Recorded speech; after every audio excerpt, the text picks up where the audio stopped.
All right, welcome to our USBE Standards and Assessment Committee.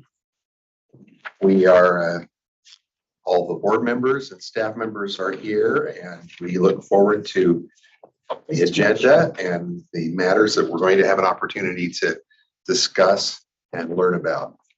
We're going to begin today with recognition of some achievements and improvements with community engagement and digital teaching and learning. And I'd love to turn the time now over to Superintendent Patty Norman for this recognition. Thank you.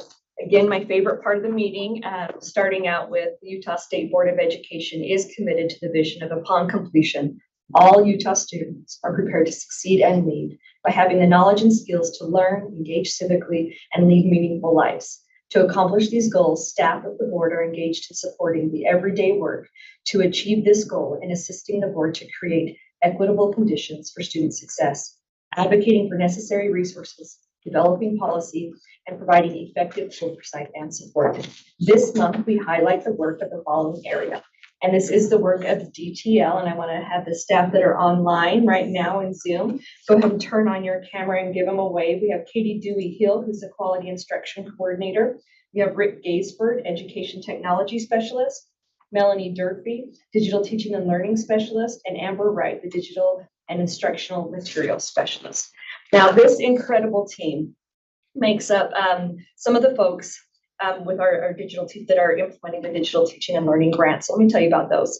The Utah DTL program is active in all 41 Utah school districts and 61 Utah charter schools. This impacts over 95% of schools, teachers, and students. $165 million has been allocated to the DTL program since 2016. The Digital Teaching and Learning Program has empowered teachers to serve as architects of learning and given them the knowledge and skills to effectively integrate technology and to provide students with a pipeline to explore real-world concepts, interact with real-world experts, and analyze and solve real-world problems. The connected technology offered through the DTL program has the potential to keep classroom resources and materials current with the contemporary world to an extent that is unprecedented. This technology also offers opportunities for self-directed, personalized learning projects that can tailor the curriculum to students' interests and engage and allow teachers to facilitate active student learning rather than merely the rote transfer of information. The right technology in schools, learning technology, done the right way, can provide these tremendous boosts to teaching and learning. The world is changing, whether we will it to or not. Technology is here, whether we embrace it or not. Embracing technology and making Utah schools and students the best in America at using it has established Utah as a leader and an innovator. Knowing the right tool for the right learning intention is what will make our schools succeed. Thank you. And so let's have them give a wave one more time. I'm going to give the applause. Thank you so much. And then we're going to have another recognition today, and we're going to put that for next time, okay. Just because our person that we're recognizing had a conflict and not. Could be. Yep. All right, great. Well, we're very appreciative of the good work that's being done in the digital teaching and learning area. And we're so excited that our students throughout the state are exploring the very best ways of using all that's available to them, the tools that are available to them to help them learn and grow effectively as students. We appreciate the opportunity to recognize these individuals who are doing so much to move that initiative forward. Board member Real has her hand up. Sorry, I didn't mean to. Great, thank you. Board member Real, would you like to? Good morning. Morning. Good morning. Yes, I would. I wanted to tell you about this week related to our acknowledgements this morning. I've worked in the digital and technology space since 2007 when it was just beginning, and I got the opportunity this week.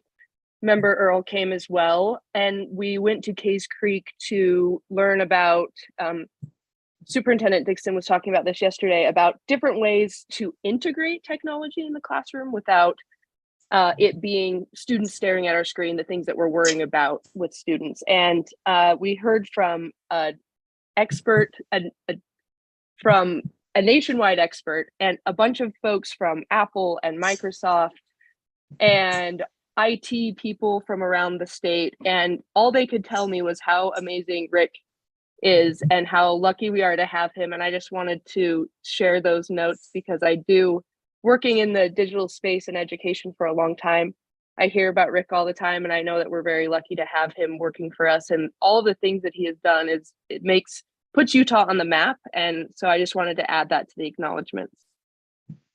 Awesome. Thank you very much. We appreciate that, Board Member Reel. We are lucky across the board. As I look at our staff, last night as we were experiencing the wonderful celebration of Utah's Teacher of the Year, once again, I was just reminded of the excellent USBE staff who make everything happen day in and day out. And we're so grateful for that. And it's a good thing we've got them because we've got a lot of work to do. And we couldn't do it without them. We're going to now, and there is no public comment. Is that correct, Henry? All right, great. So we're going to now move to some action items.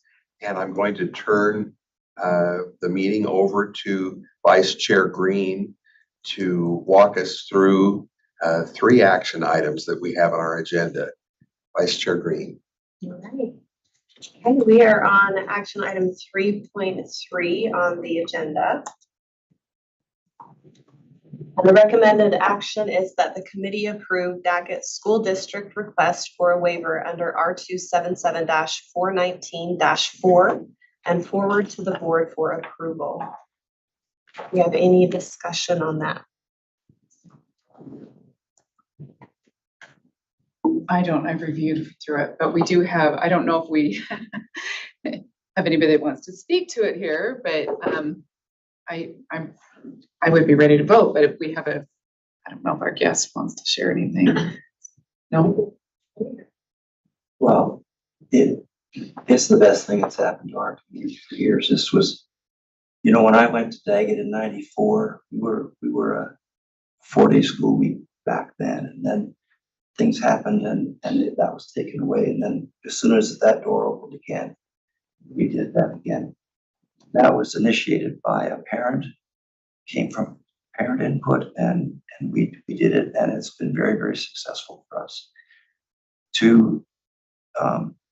And you know how schools work sometimes. Kids are gone Monday and Tuesday and Wednesday and Thursday. And if you have a ball game Tuesday night, they're at the gym late, and then that Wednesday's instruction is interrupted. And see, we don't allow any home games even during the week. And so we're in school 4 days a week. We do our athletics and other things on the weekends.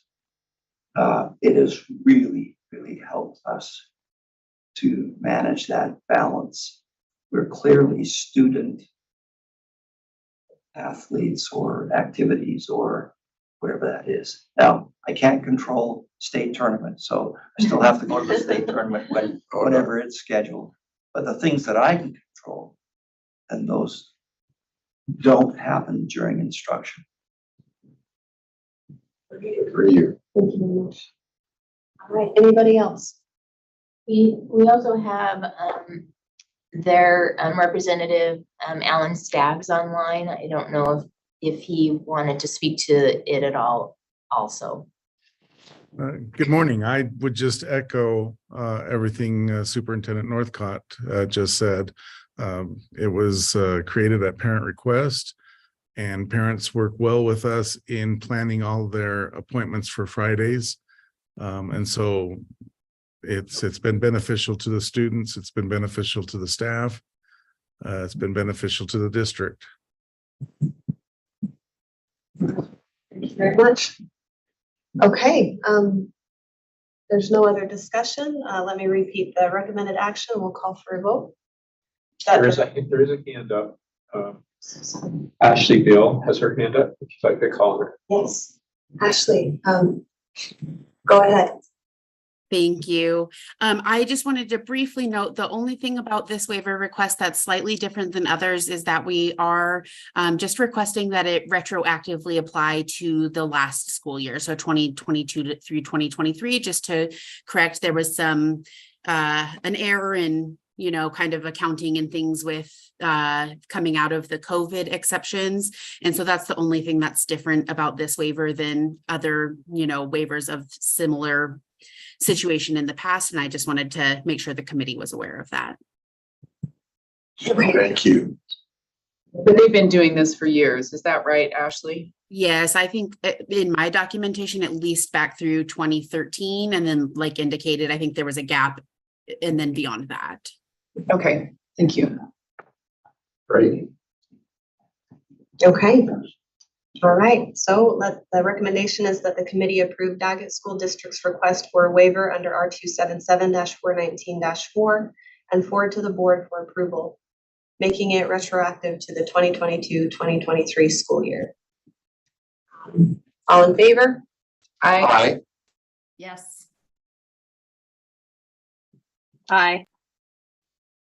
All right. All right, passes unanimously. Thank you. Thank you very much, committee. Welcome. You're welcome. Thank you. It's online. All right, so now we're on action or line item 4.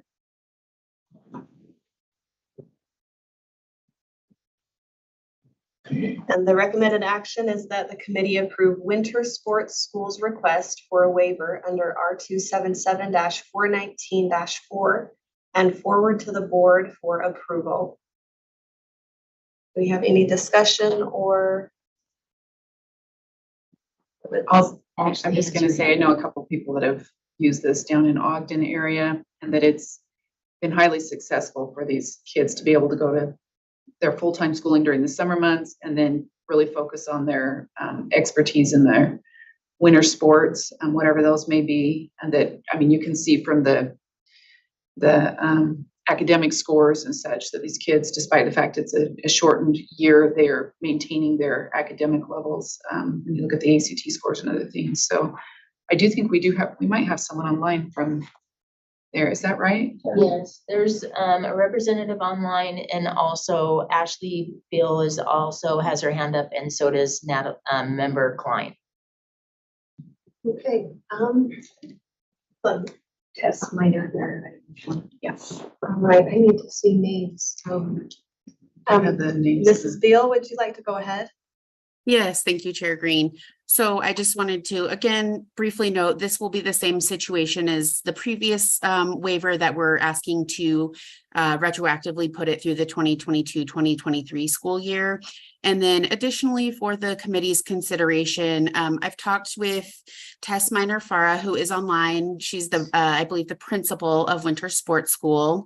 And we had discussed making a request that the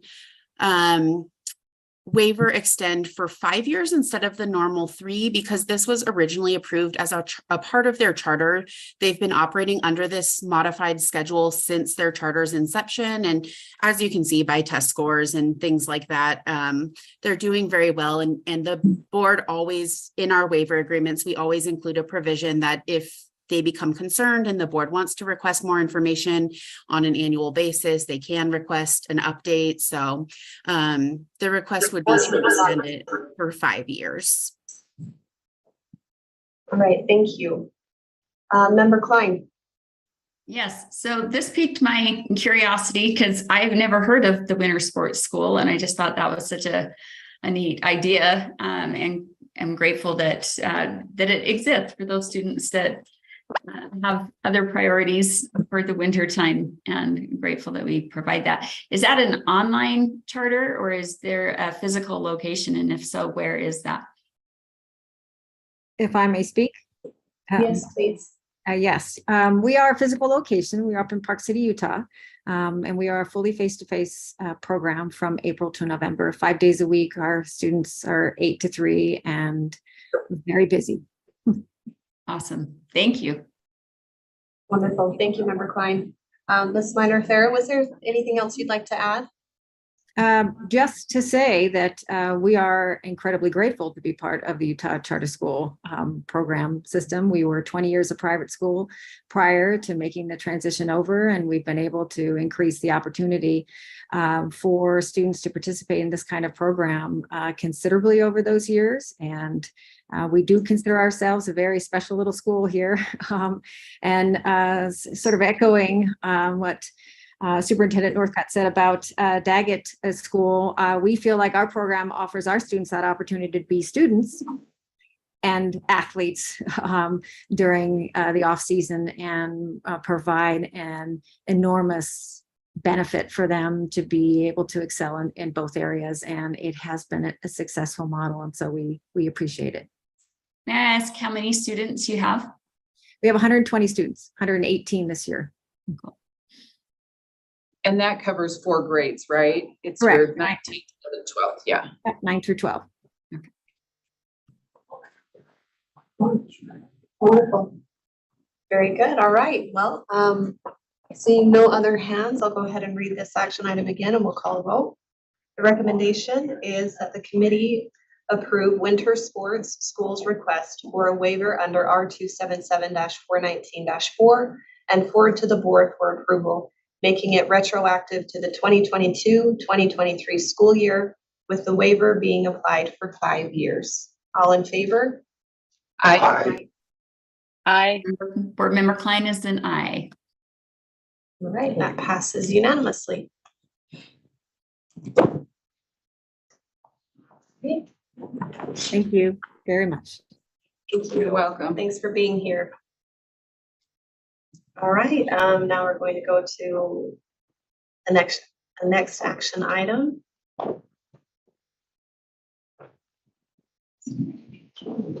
All right, the recommended action is that the committee approves the updated board policy 5002, Assessment and Accountability Policy Advisory Committee. Point of order, we don't have to do this, right? We did this yesterday. We did that yesterday. Yeah, Okay.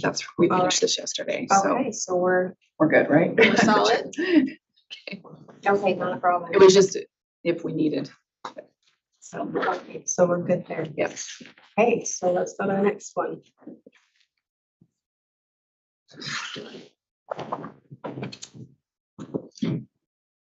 Okay. The recommended action is that the committee amend and continue R277-704 on first reading and forward to the board for approval on second and final reading. Do we have any discussion or functions around this? I reached out to Leah on this one because some of the provisions in the law are not included in the actual rule. Specifically addressing the integration or not integration. Am I saying that right? Yeah. I said, I was like, does that into the K through 12 aspect? It talks about, and it works through the provisions for the actual class for financial and economic literacy at the older grades. When I reached out to her, she said she was aware of that. I don't know if she's on. Oh, okay. And they can probably speak to that too. They are looking at updating the rule. This is a continuation, trying to get it, as was talked about yesterday, if you caught that we have to continue the rules in a certain time frame, or they don't, they're no longer what happens to them? They go into non-rule outer space bills. What? They sunset. There's the rule. Yeah. So, she said they are working on that. So if board members, she just had indicated if board members had actual amendments that were related to that integration between the core curriculum for all grades, that to send those to her, it would be coming back to us. And then it sounds like there may be a representative from financial literacy that can maybe speak to that or some other provisions. So I don't know. Yes. Do we have hands up? We have Brecken Haywood who's online right now. Okay. Yes, if they want to speak to that. Brecken, are you available? If I may, could I jump in and just, is that okay? Talia Longhurst, State Director of Career and Technical Education. Brecken Haywood is our specialist over financial literacy. She is online as well. This rule does need to be updated. We just, by the time we found out that it was going to be coming up for continuation, we didn't have enough notice to get our groups together to really rework the rule in the way that it needs to be. And so what we're asking for today is a continuation, and we'll be getting some stakeholders together over the next few months and come back to you later with some updates to this rule that need to be made for sure. And if board members have maybe their own recommendations, should they just send those to you? Please, we would love to take those into consideration as well. Okay. Wonderful. Anybody else that would like to speak to this? How soon do we expect that to come back? Good question. I can't give you a firm date. It depends on how long it takes folks to come together and how detailed they want to get in suggestions that we will make. But I would suggest probably a timeline of late next spring-ish. There is a huge group in Utah that is interested and supportive of financial literacy in the schools, and we want to make sure that everybody is able to give some input. Okay, can you just explain to me, I guess in looking at it, I didn't notice, or I didn't, anyway, the student passport aspect of it. I'm just looking at the name of it. What does that mean? I'm going to tag Brecken in at this point. I know enough to be dangerous, but let's have Brecken, who is actually the expert, speak to that if you don't mind. Yes, go ahead, Brecken. Thank you. Thank you. Good morning. Brecken Haywood. I oversee the K-12 Financial Literacy Program, education specialist.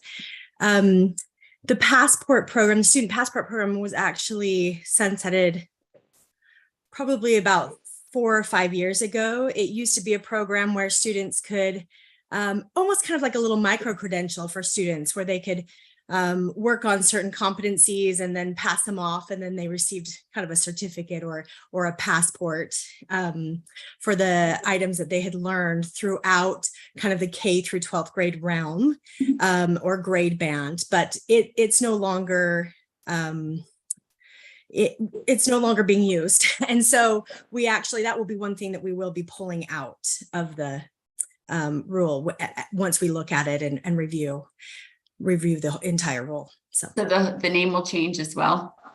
Yes. Okay, thank you. Yep.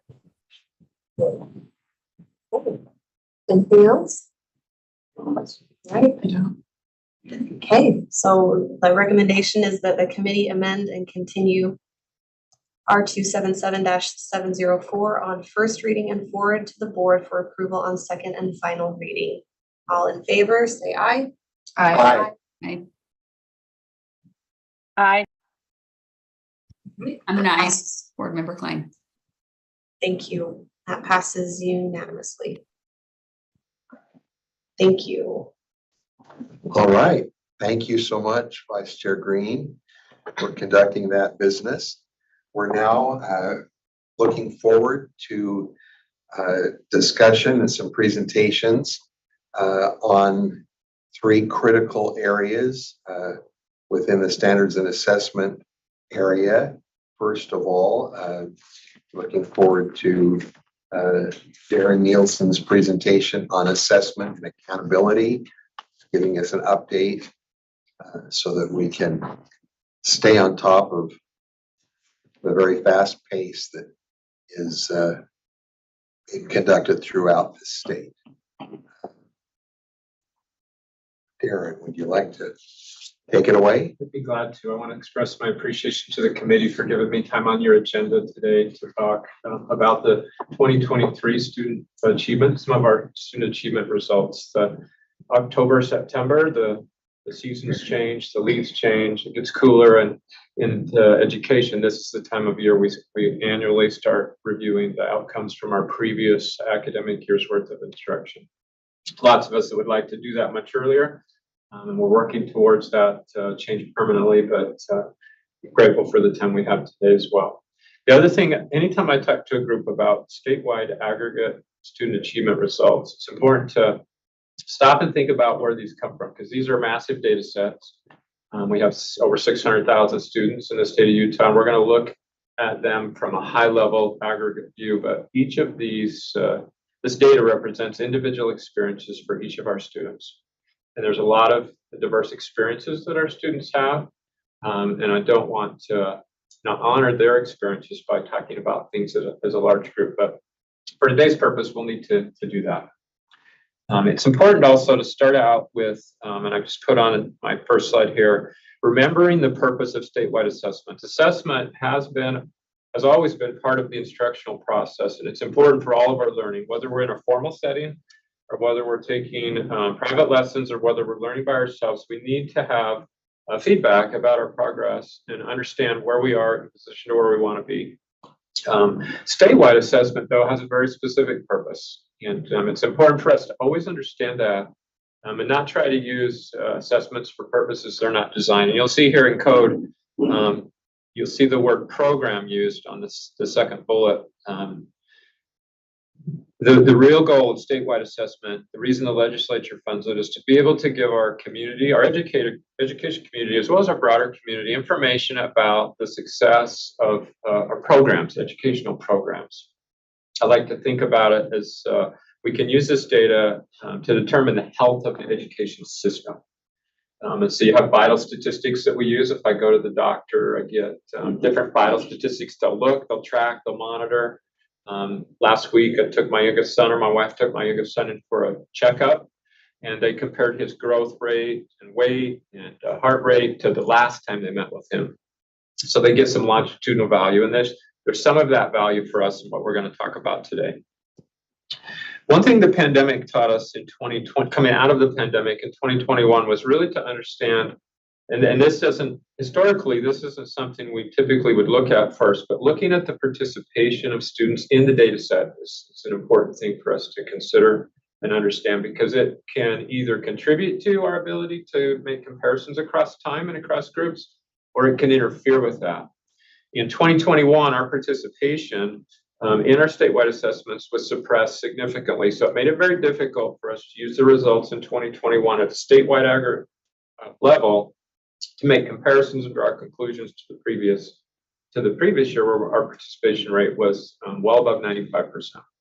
So I always start now, since that time, and going forward, I'll always start with participation rates. So you'll see that the participation rates for this last year for RISE by grade level, by ELA and math science content areas are close to 95%. That's very similar to what we were in 2022. We don't see any significant changes there, so we can, with some confidence, be able to look at those, the data associated with this assessment cycle, and draw some conclusions or make some inferences at least to 2022. It's still slightly below what we were in 2019. And when we look at the data, I'm going to ask the group to look at the charts from a couple of perspectives. One is pre-pandemic, 2019, when we get to that, to look to, a lot of us in the education community are looking to that to see when are we going to meet or surpass where we were as a system in 2019. Understanding that the pandemic was the most disruptive force in education worldwide in the history of the world. So it's a really significant event. And we see that in our data. The next thing we want to look at is compared to the previous year's testing, are we seeing improvement? Are we seeing growth, which shows us we're tracking back towards that point? So the RISE assessment data, again, the participation rates are very similar to what we had last year, pretty close to what we were in 2019. Utah Aspire Plus, grades 9 and 10, you'll see that they're a lot lower than what we see for grades 3 through 8. And they're actually lower. These are anywhere between 1 to 4 to almost 5% lower than what we saw in 2022. So we still have not fully recovered from a participation standpoint for our Utah Aspire Plus test. And you'll see in the APAC report that will come forward to you after the conclusion of this month's meeting, there'll be a discussion in APAC about this assessment and trying to understand why is the engagement with this assessment not realizing the promise that our legislators had when they created assessment that was designed to provide a predictive ACT score. But I throw this out, as we look at the 9th and 10th grade, it interferes with our ability to make conclusions and inferences about where we are. It doesn't take all the value away, but we know that the students are participating. We don't know exactly who they are and whether the makeup of those students are the same makeup as we had previous years. You wanting questions at the end? Is that the best thing to do? However you would like to do it, Chair. Would you like to have questions as we go? I think I have been given 20 minutes, and I've probably taken 5. I would love to just, Are you at the end? You're not at the end. No, we're just getting into the Oh, day. yeah, that's what I thought. That's what I'm writing my questions down. I can ask at the end. Okay. Is that the best way to do it? That'd be fine, Okay. however you that's want. great. Let's do that. Some of this data has been shared at the September, as we get into the early literacy, it'll be a review from what was shared at the September Education Interim Committee. Let's start with kindergarten though. As you look at their data that goes back to 2018, this comes from our KEEP, our kindergarten entry exit profile. This is the percent of students in kindergarten that were proficient at the end of the school year. And you'll see there both in literacy, we had 64% of our kindergarten students proficient. That exceeds the 2019 number. And then also in numeracy, we had 82% of our kindergarten students proficient, and that exceeds the pre-pandemic numbers. So this is a really positive, the individuals that I work with, this is positive data that's exciting to see. These students then, they would have been, see if they were kindergartners, 5 years old in 2023, they don't remember the pandemic probably, right? So they would have been young enough that the world was a blur to them. Reading Acadians. Acadians, we get 2 sets of data. We get the percent of students reading, achieving benchmark. And then the next slide, we're going to talk about those making expected growth and progress. So we've got data. Again, we're fortunate in Utah that we have some common data sets that go over a pretty long period of time. So back to 2018-19, in first grade, we had 67% at the end of the year. So the orange column is the end of the year. The blue is the beginning of the year. Remembering this benchmark is administered 3 times a year. So you can see what the students, that group of students was performing at what level at the beginning of the year and then at the end of the year. We have not, including beginning of year for first grade, we have not reached the point of being able to say we have met or exceeding pre-pandemic numbers. Second grade, you'll see there as well, and then third grade. First and third, we see upward movement, positive growth. Second grade, we see some stagnation with the level that we're at. Reading progress. So this is the percent of students achieving typical or better progress. So this is the rate. The previous slide was the status. This is the rate, how much progress and how quickly are students making progress. Again, you see here that there's some positive data that we see, and there's also some information that tells us we still have quite a bit of work to do. So this is the number of students making progress. Percent of students making typical or better progress. Using the same test that we looked at before, beginning to end of year, yeah, the reading benchmark. The next slide is the reading on grade level.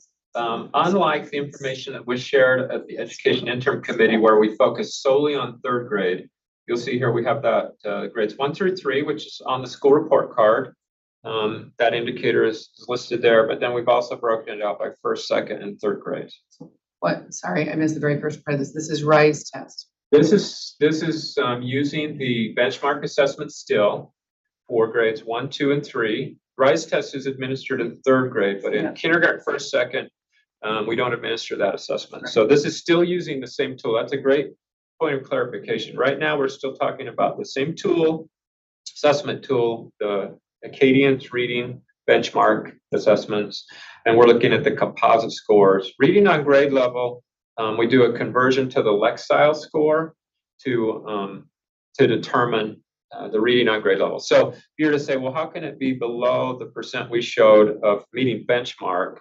Reading on grade level expectations exceed the basic reading meeting benchmark expectations. And our technical manual has a big description on that I can share if there's anybody who'd like that. And we've been reporting out this number for 3 years, or is this the first year we're reporting this number? No, it's been on the school report card since the legislation in 2017 changed. And so I think 2019 was the first year we started reporting unit grades. With the Lexile, right? Yes, yes. Okay, so now let's move to a different assessment. This is our state standards assessment. It assesses the breadth and depth of the core. So states are allowed to determine the testing. They develop their own tests if they want. They can buy off-the-shelf tests, but it has to be based on the Utah standards, and the test has to cover the breadth and depth of the core. So this is much more comprehensive experience for our students when they take a test, remembering that the Acadians reading benchmark can be completed in less than 5 minutes. The ELA RISE test takes significantly longer than that. It's an untimed test, but typically we would see students taking close to an hour to complete this because we're testing on a number of standards that you've identified in your core standards that we want students to be proficient at. There's, again, positive news that we see in here. If you look, we have upward trend in nearly every area. 6th grade language arts is an outlier. That could be less than 1% because I've rounded. We're not going out on decimal points here. But we see a flat or improvement generally across the board in our ELA proficiency.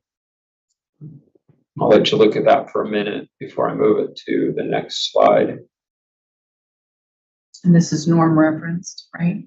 It's a criterion reference test, yes.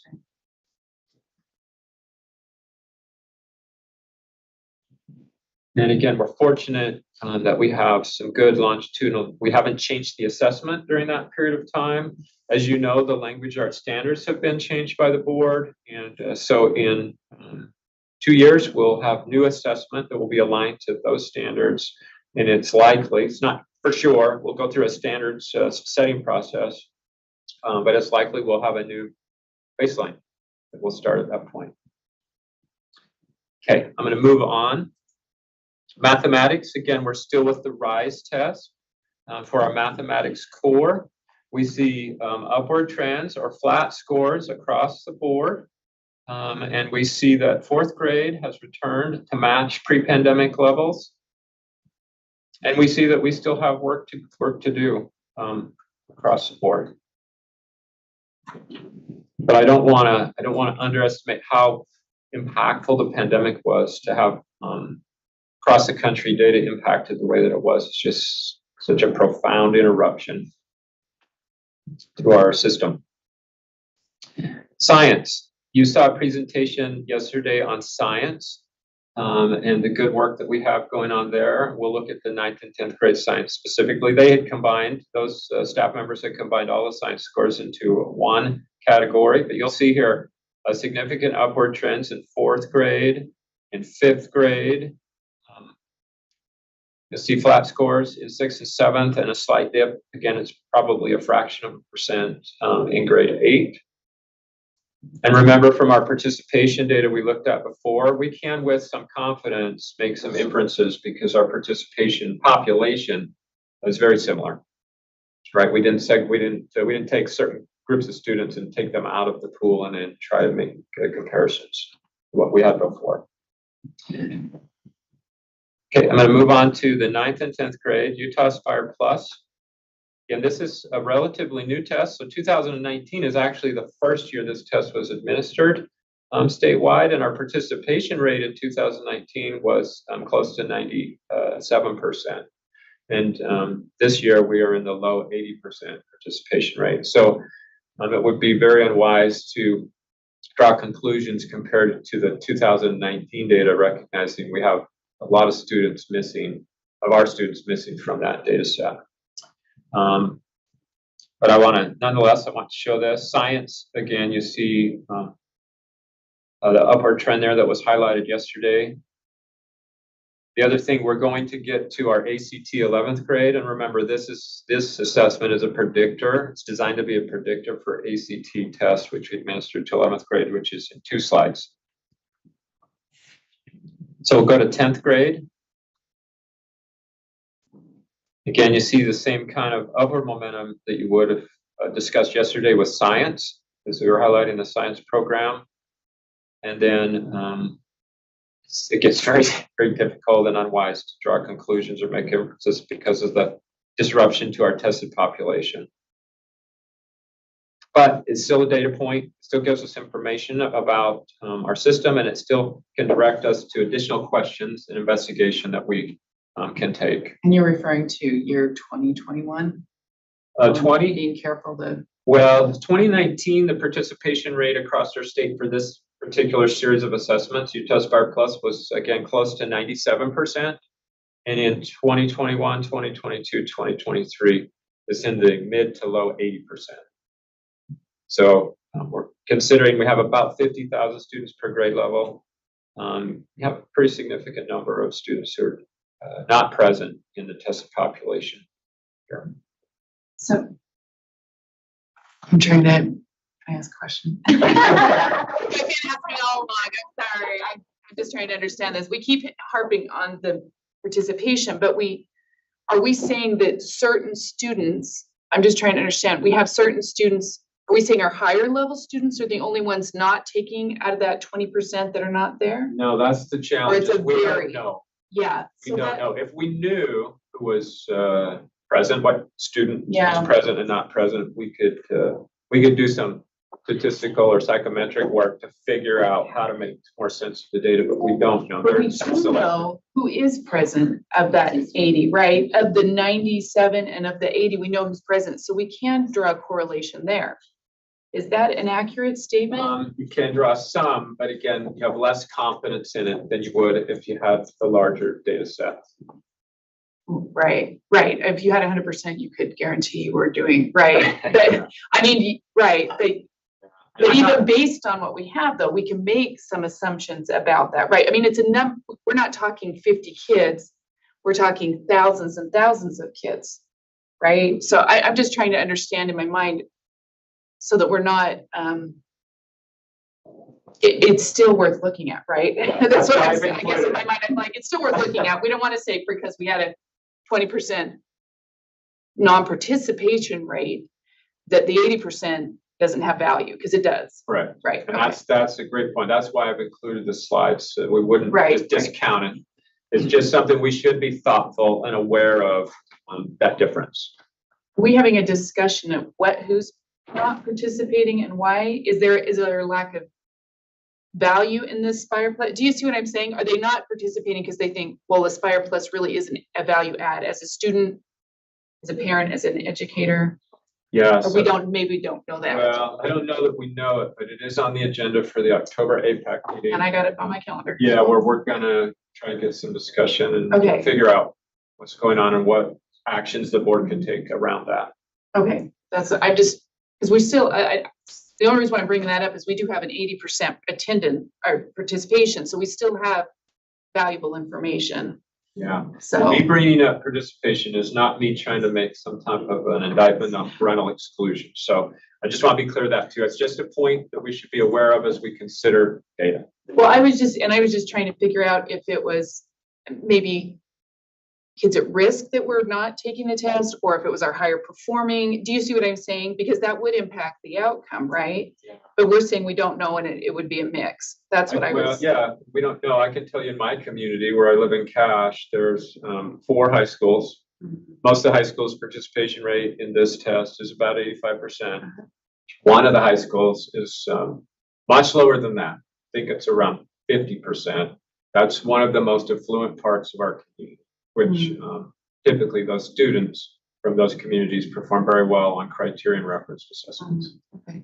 But again, that's just me and an observation. We don't know what that looks like. Sure. So You did this yesterday in your carry forward proposals. You authorized the use of some money that we're going to conduct a comprehensive analysis. We did on behalf of the board a study in 2021 to determine what was the impacts of the pandemic, academic impacts. We'll conduct a follow-up study using that carry forward funds that should be published by January 15th, 20th, somewhere right before the legislative session, which will dig much deeper into some of the questions that you have. so I have a question. Hibbert Klein has a question. Thank you. Go ahead. Thank you. So my question is, what statistical sample size in any research study is considered the minimum for that study to be reliable? Yeah, that's a great question.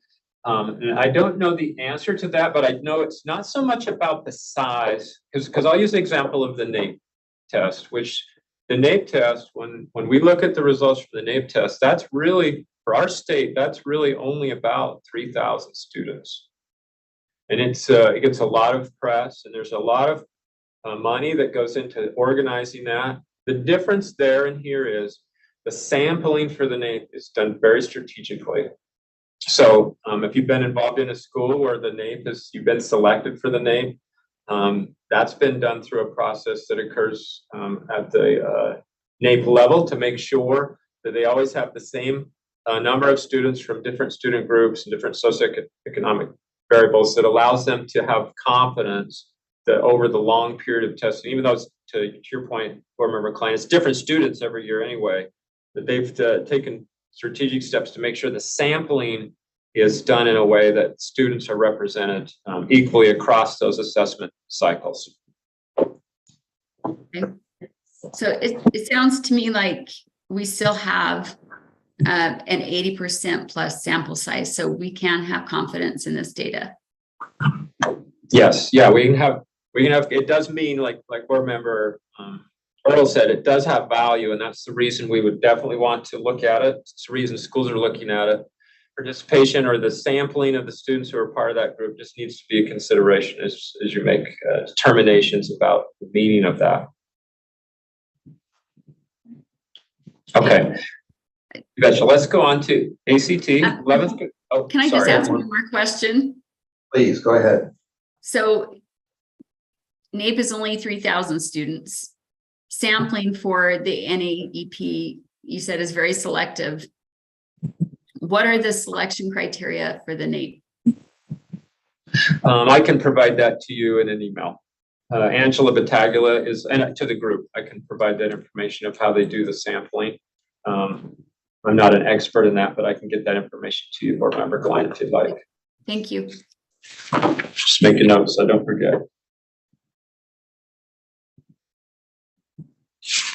Okay, 11th grade ACT. Utah has been administering the ACT statewide since, well, I was working in Box Elder, and I think we participated before it went statewide. It was a pilot around 2010, and we had participated in it then. And so 2012, 13-ish, it became a statewide assessment and is administered to our 11th grade students. It's also an indicator on the school report card for post-secondary readiness. Again, as we look at this indicator or this vital statistic on the health of the education system in Utah, we see that our composite score actually exceeds what we had in 2019. So that'd be a really positive indicator. You see continual growth or recovery since the 2020 disruption, when we weren't able to administer the ACT statewide. About 30% of our students in 2020 were able to complete the ACT before the pandemic hit. I think it was March 13th, around that day was when the pandemic shut things down. ACT allowed students to have a ticket to be able to, because the state had paid for that. So they gave out vouchers, and many students still completed that assessment through the fall of the next year. But because of the way it was administered, we don't display those results as being unreliable.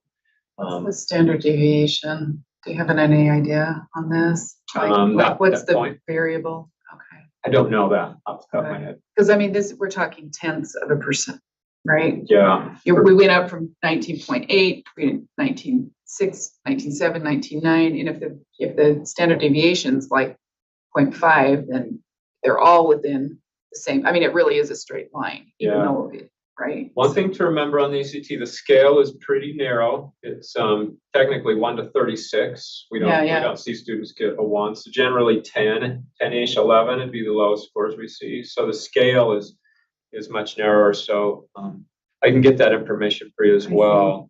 Yeah, okay, that makes sense. Board member Reel has a question. Yeah, I have a question. Go ahead. There's been a trend in students or USHE institutions not requiring the ACT. have we seen a decrease in participation? Are we still using this as a way, another assessment that we're using for statewide performance, or is it something that we're going to see shifting as we see these institutions not necessarily requiring the ACT as often?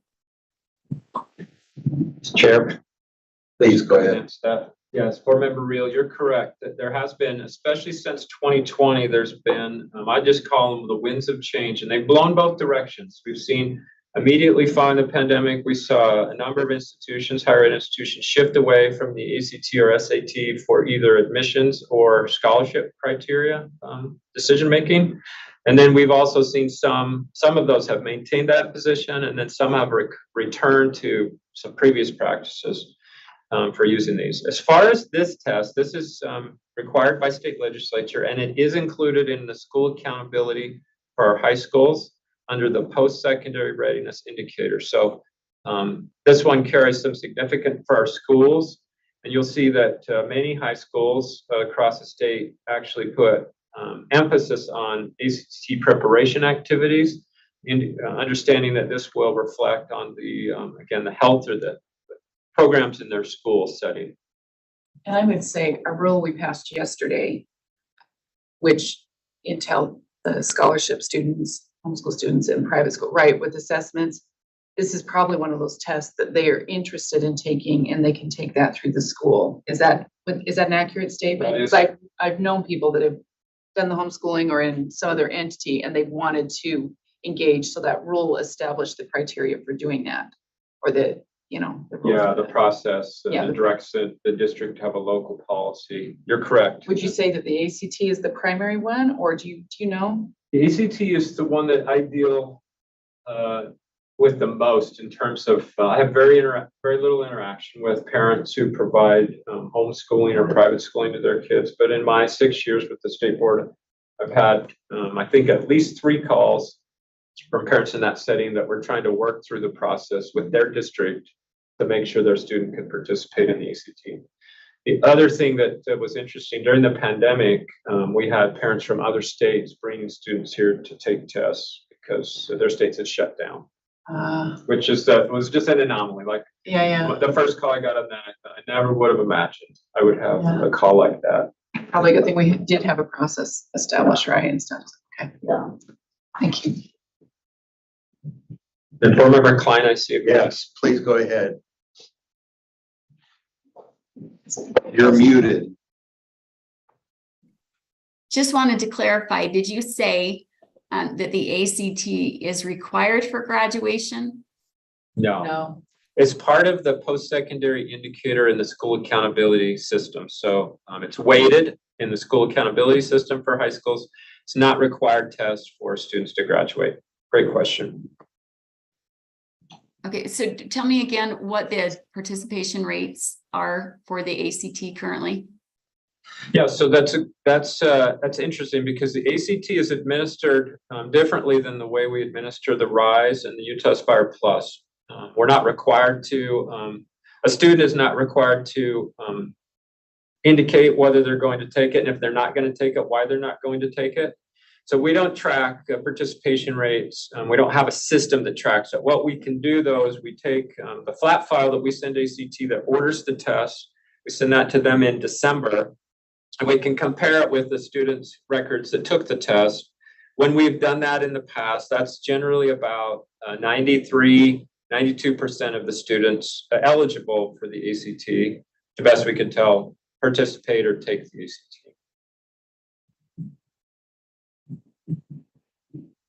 Thank you. Gotcha.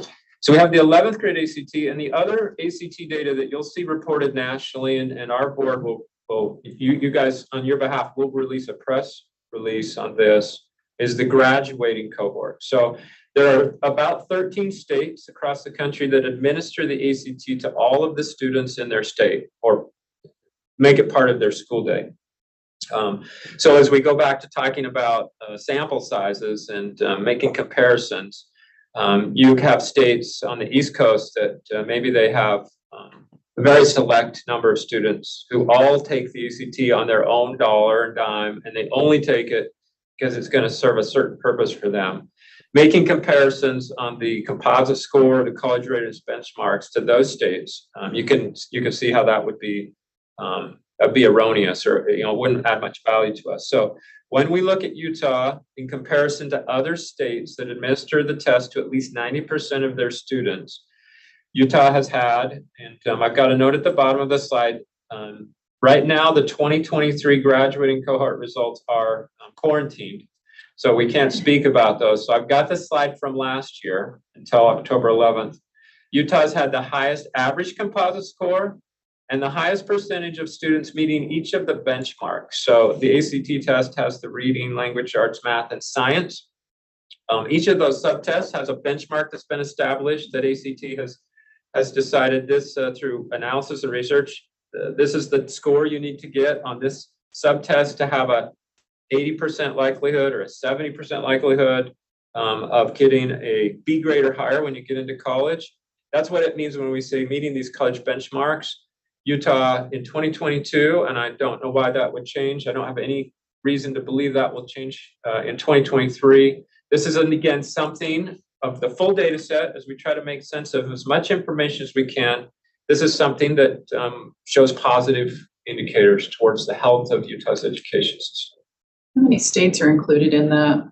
There's about 13 states that do statewide administration. There's a couple that allow them to pick between ACT or SAT. So that's why we use the 90%, that at least 90% of their students participate. So we've gone over a high-level overview. You as a board provide a variety of tools that allow the community members and allow the education community to dig in and find out and do research and do much more analysis. Data Gateway has a number of tools. The school report card, which will be released on October 31st this year. There's also the school comparison tool that was brought about through legislation by Representative Peterson. And then Data and Statistics also provides on their part of your website a number of downloadable files that allow additional analysis and research about these. So these are things, again, that you should be proud of as a board, of providing easy access to information that allows our community to have a better understanding of the academic achievements that we have accomplished in the state of Utah, and also to help identify areas that we need to focus on and make improvements in. And those are hot links, and I'll send this, we'll upload these slides to Civic Clerk at the conclusion of my presentation. Remember Klein. Yes, thank you. Just a couple more questions on the ACT. How is it weighted in school accountability? And what's the latest participation rate for Utah? Is it still at 92, 93%? Yeah, I'll need to get that information to you. The weighting of the ACT, we've got that information in our accountability technical manual I referenced earlier, and I'll pull that out and send that in the email that I'll send to this full committee. I know it's under the indicator for post-secondary readiness. The other pieces of that post-secondary readiness indicator are concurrent enrollment, earning a C or higher in a concurrent enrollment class, advanced placement, completing an advanced placement class successfully, and then the IB. And then graduation rate is also part of your post-secondary indicator.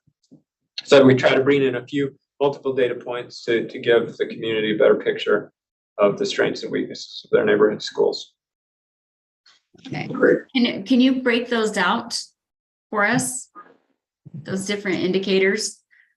When you send the email, just as far as how much is each of those factors into the overall accountability? I have a slide. Yes, we've got an infographic. Right? Yeah, we've got an infographic I'll provide, so you don't have to go searching for it. I have it in my slides. Oh, it's in your slides. Okay, One image. we're going to see it in an upcoming presentation here just today. But I'll also put it in an email so you don't have to dig for it, and you can have easy access as you respond to your constituents potentially on the same topics. Okay, thank you so much. We recently done a comparison again between Aspire and ACT to make sure that correlation is still there. Yeah. So our technical advisory committee that we meet with 3 times a year, usually associated with our APAC meeting, we have our vendor provide technical reports. The most recent technical report, I think, is just uploaded to our website. These are reports that very few people ask for because they're hundreds of pages and they're really technical, but we do have some ADs that really enjoy reading those. Like reading the Old Testament, maybe, I don't know. But yes, we've done that. In fact, this past year, 2023 is the first year we've been able to provide on-demand score reports for our students who completed Utah Aspire Plus. And it was because we needed to complete the year-over-year work for that predictive ACT score. So 2023, we finally got to a point. There's always a confidence interval where there's measurement error, but we were able to publish that to our students on demand. The pandemic interrupted our ability to complete that work as quickly as we'd hoped. So the correlation still is there. Is that? Yes. And that concludes my presentation. Thank you again for your time. Thank you. Do you have additional questions? Let me look back, even though we started asking Ms. Went. Go ahead. Well, I was just referencing the slides for the math scores, for this at the beginning. And I just noticed that the sixth grade was very low in comparison to the other grades, which I thought was really interesting. I know that K through 5, just in our district, you know, they jump from an elementary to a middle school building. So I don't know what factors maybe affect the sixth grade apparently. And when we see the data come in like that, where it kind of goes low, how do we get it from this slideshow into fortifying, kind of rallying, you know, around the sixth grade and saying, what is it that's happening maybe that we can help them bring those up? Because it seems like it's a very specific issue. Yeah, it's highlighted in sixth grade really pronouncedly, but the standards, so the standards in your core, some teachers would argue that some of the standards in certain grade levels are more difficult than standards in other grade levels, right? That's one thing I hear. The other variable that you see here is that when we go through the standard setting, which is the process of determining what is the level we need to get to, because we're back to this criterion reference instead of norm reference. So what's the criteria that we're establishing that says a student's proficient? That's done through teacher teams in each grade. And there's some work to try to get that aligned. But in effect, when they go through and bring those recommended thresholds forward to the board, you can be confident that they're not exactly the same, right? So if we go back to the slide and we look at that same group of kids moving through into 2021 or 2019, when they hit sixth grade, they don't stay down. That same group of kids in seventh grade the following year show up as proficient as that group for them. So there are some variables there, but I agree with you. It's also another factor is our students in that grade level not performing as well, or is our instructional program for some reason not as strong in a particular grade.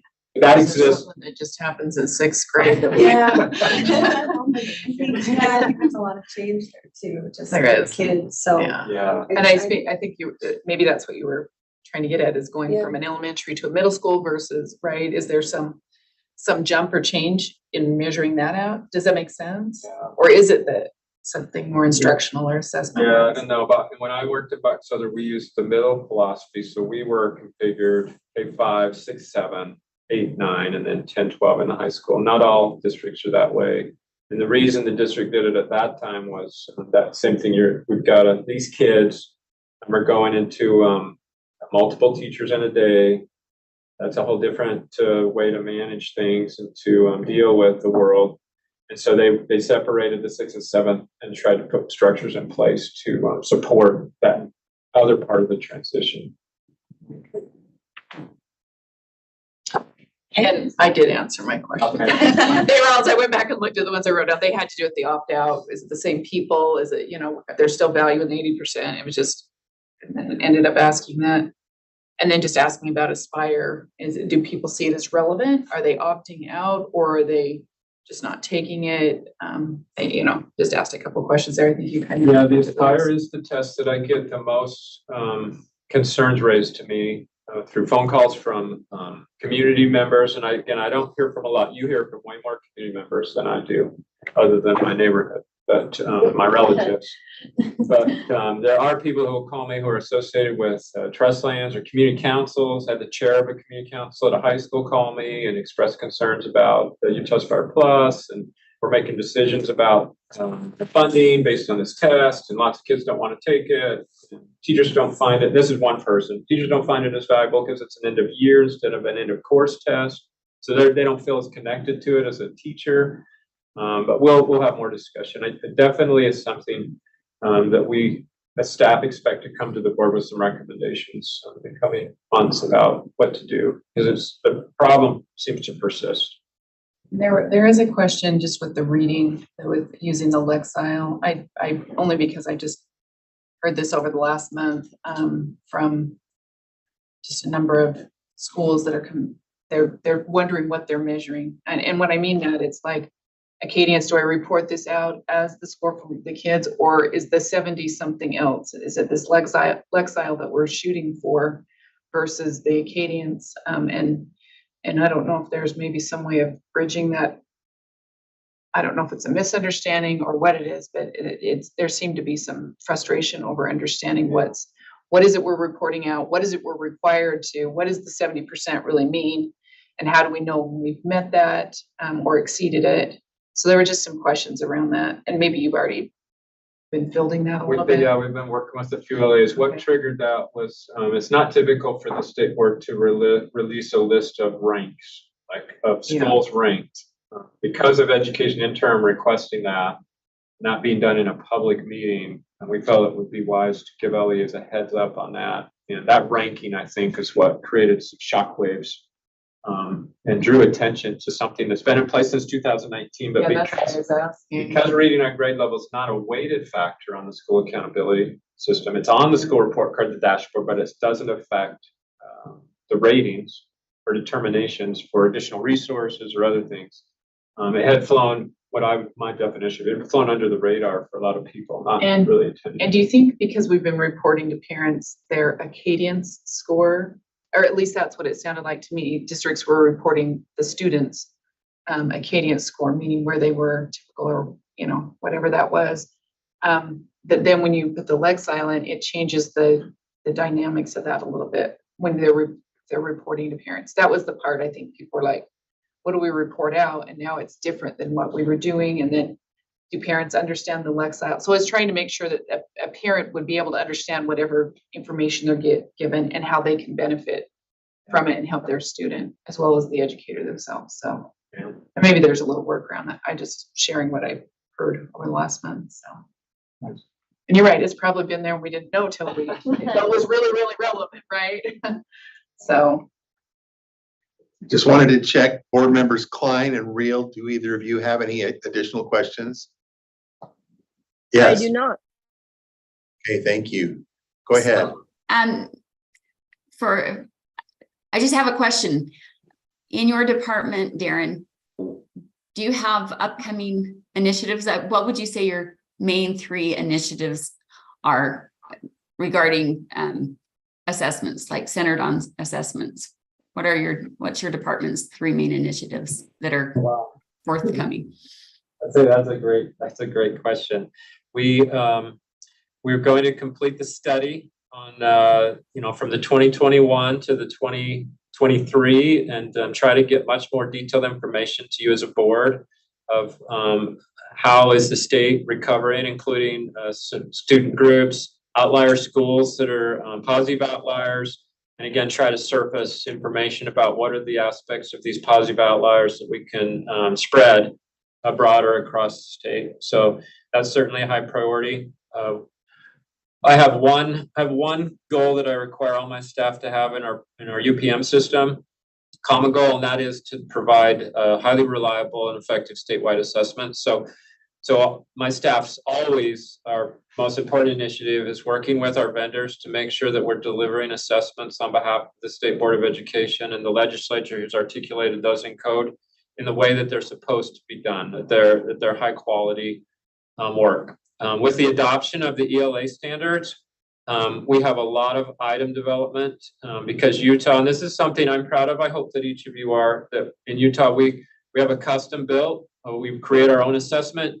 We write our own assessment questions for the most part. And so with the adoption of the new ELA standards, we've got significant work going forward in being prepared to measure the standards that the State Board of Education has adopted or put tools in place that allows you to see how effective is the instruction and the learning being aligned to the standards that you've adopted. So I'd say those would be, right off the top of my head, those would be really important to us on your behalf. Okay, what you mentioned highly reliable and effective assessments. How do you define that?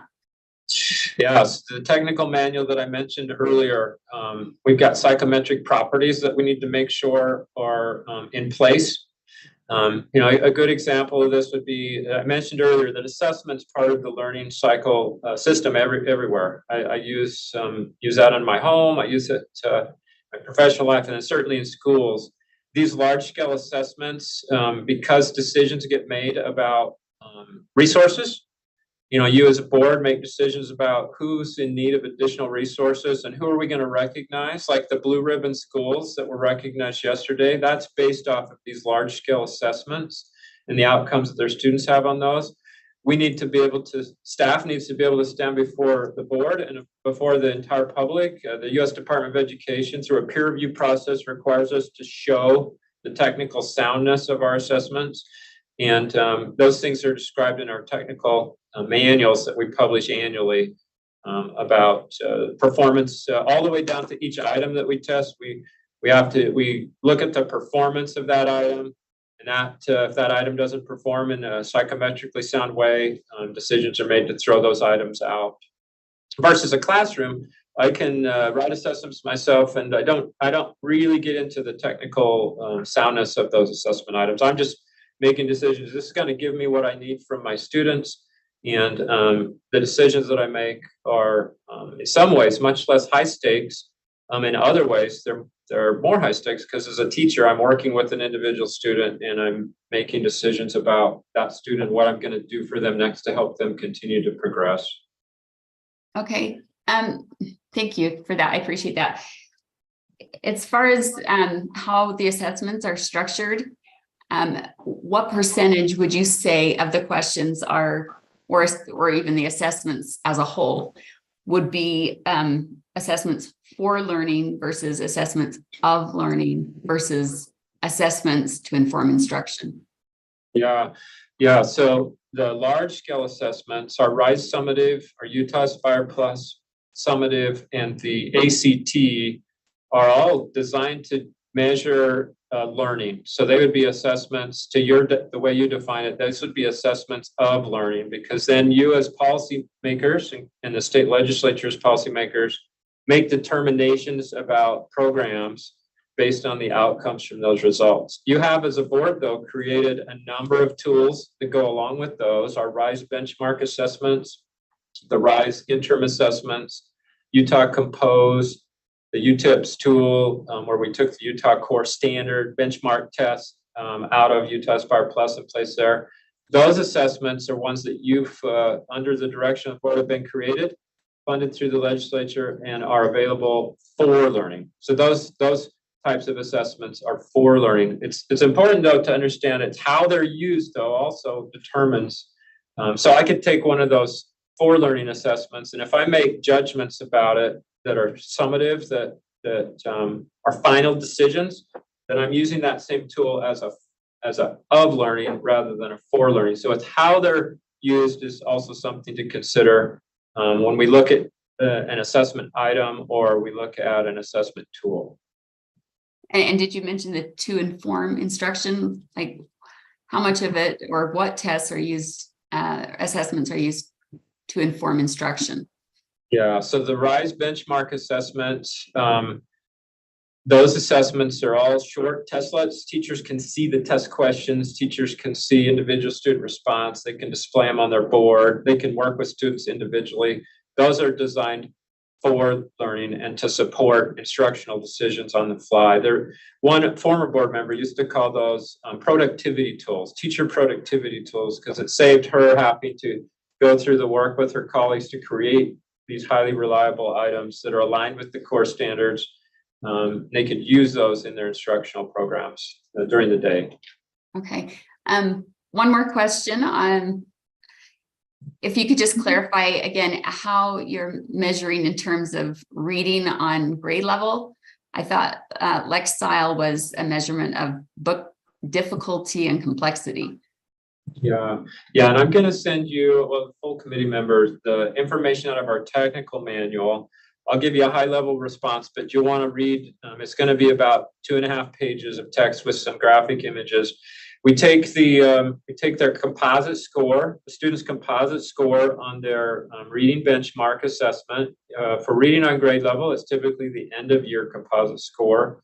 And that score, the assessment is already determined, are they at benchmark or do they exceed benchmark? So it's a scale. It's not a single score. It's across the scale. The Lexile, then, there's been work done to determine using a Lexile of 3rd grade reading, for instance, if we're talking 3rd grade testing, what's the Lexile score, text complexity, to your point, that they need to be able to read at to be considered reading on grade level. And that has been overlaid on the scale score for the composite. And that's the threshold that's used to determine whether a student's reading on grade level. But again, there's much more to that.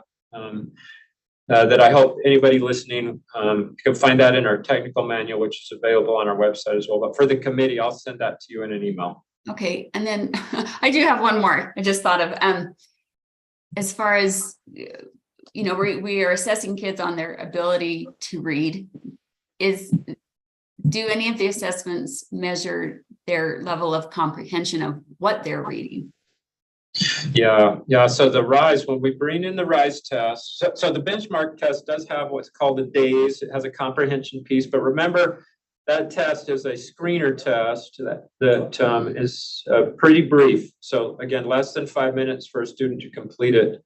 The RISE test, the ELA RISE test, you have comprehension standards that are built in to the standards. And so that's where we start to measure in a pretty in-depth way students' comprehension skills. And that is until 3rd grade. That begins in 3rd grade and will continue through 10th grade. And then I would argue, even though the ACT doesn't have a comprehension score, that it would be difficult to score well on the reading and the ELA portion of the ACT. Well, even the science. I was going to say the science. Even the science without comprehension skills being highly defined. Okay, so I also had a message from a parent the other day, and I'm trying to find it. I would love to send it to you, and I probably will. Oh, in fact, if you don't mind, that I just quickly read it. Is that okay? Do we have Please, go ahead. just a couple minutes to quick read it? And then I'd love your response on this. He actually wrote it to the whole state board, found it in my junk mail. So if others didn't see it, maybe look there. It says there are many test questions in our current curriculum that are poorly framed and are in fact a federal offense. When you force a student to pretend like they agree with an answer or be punished in the form of getting docked on a test, that is forcing a student to lie on a test. If a religious student does not believe in the Big Bang, asking a student when the Big Bang took place on a test, expecting them to say 13.7 billion years ago or be docked, that is an offense to our freedom of religion.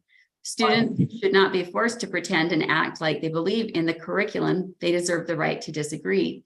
I understand that tests are designed to measure a student's ability to remember the curriculum. I'm not against tests.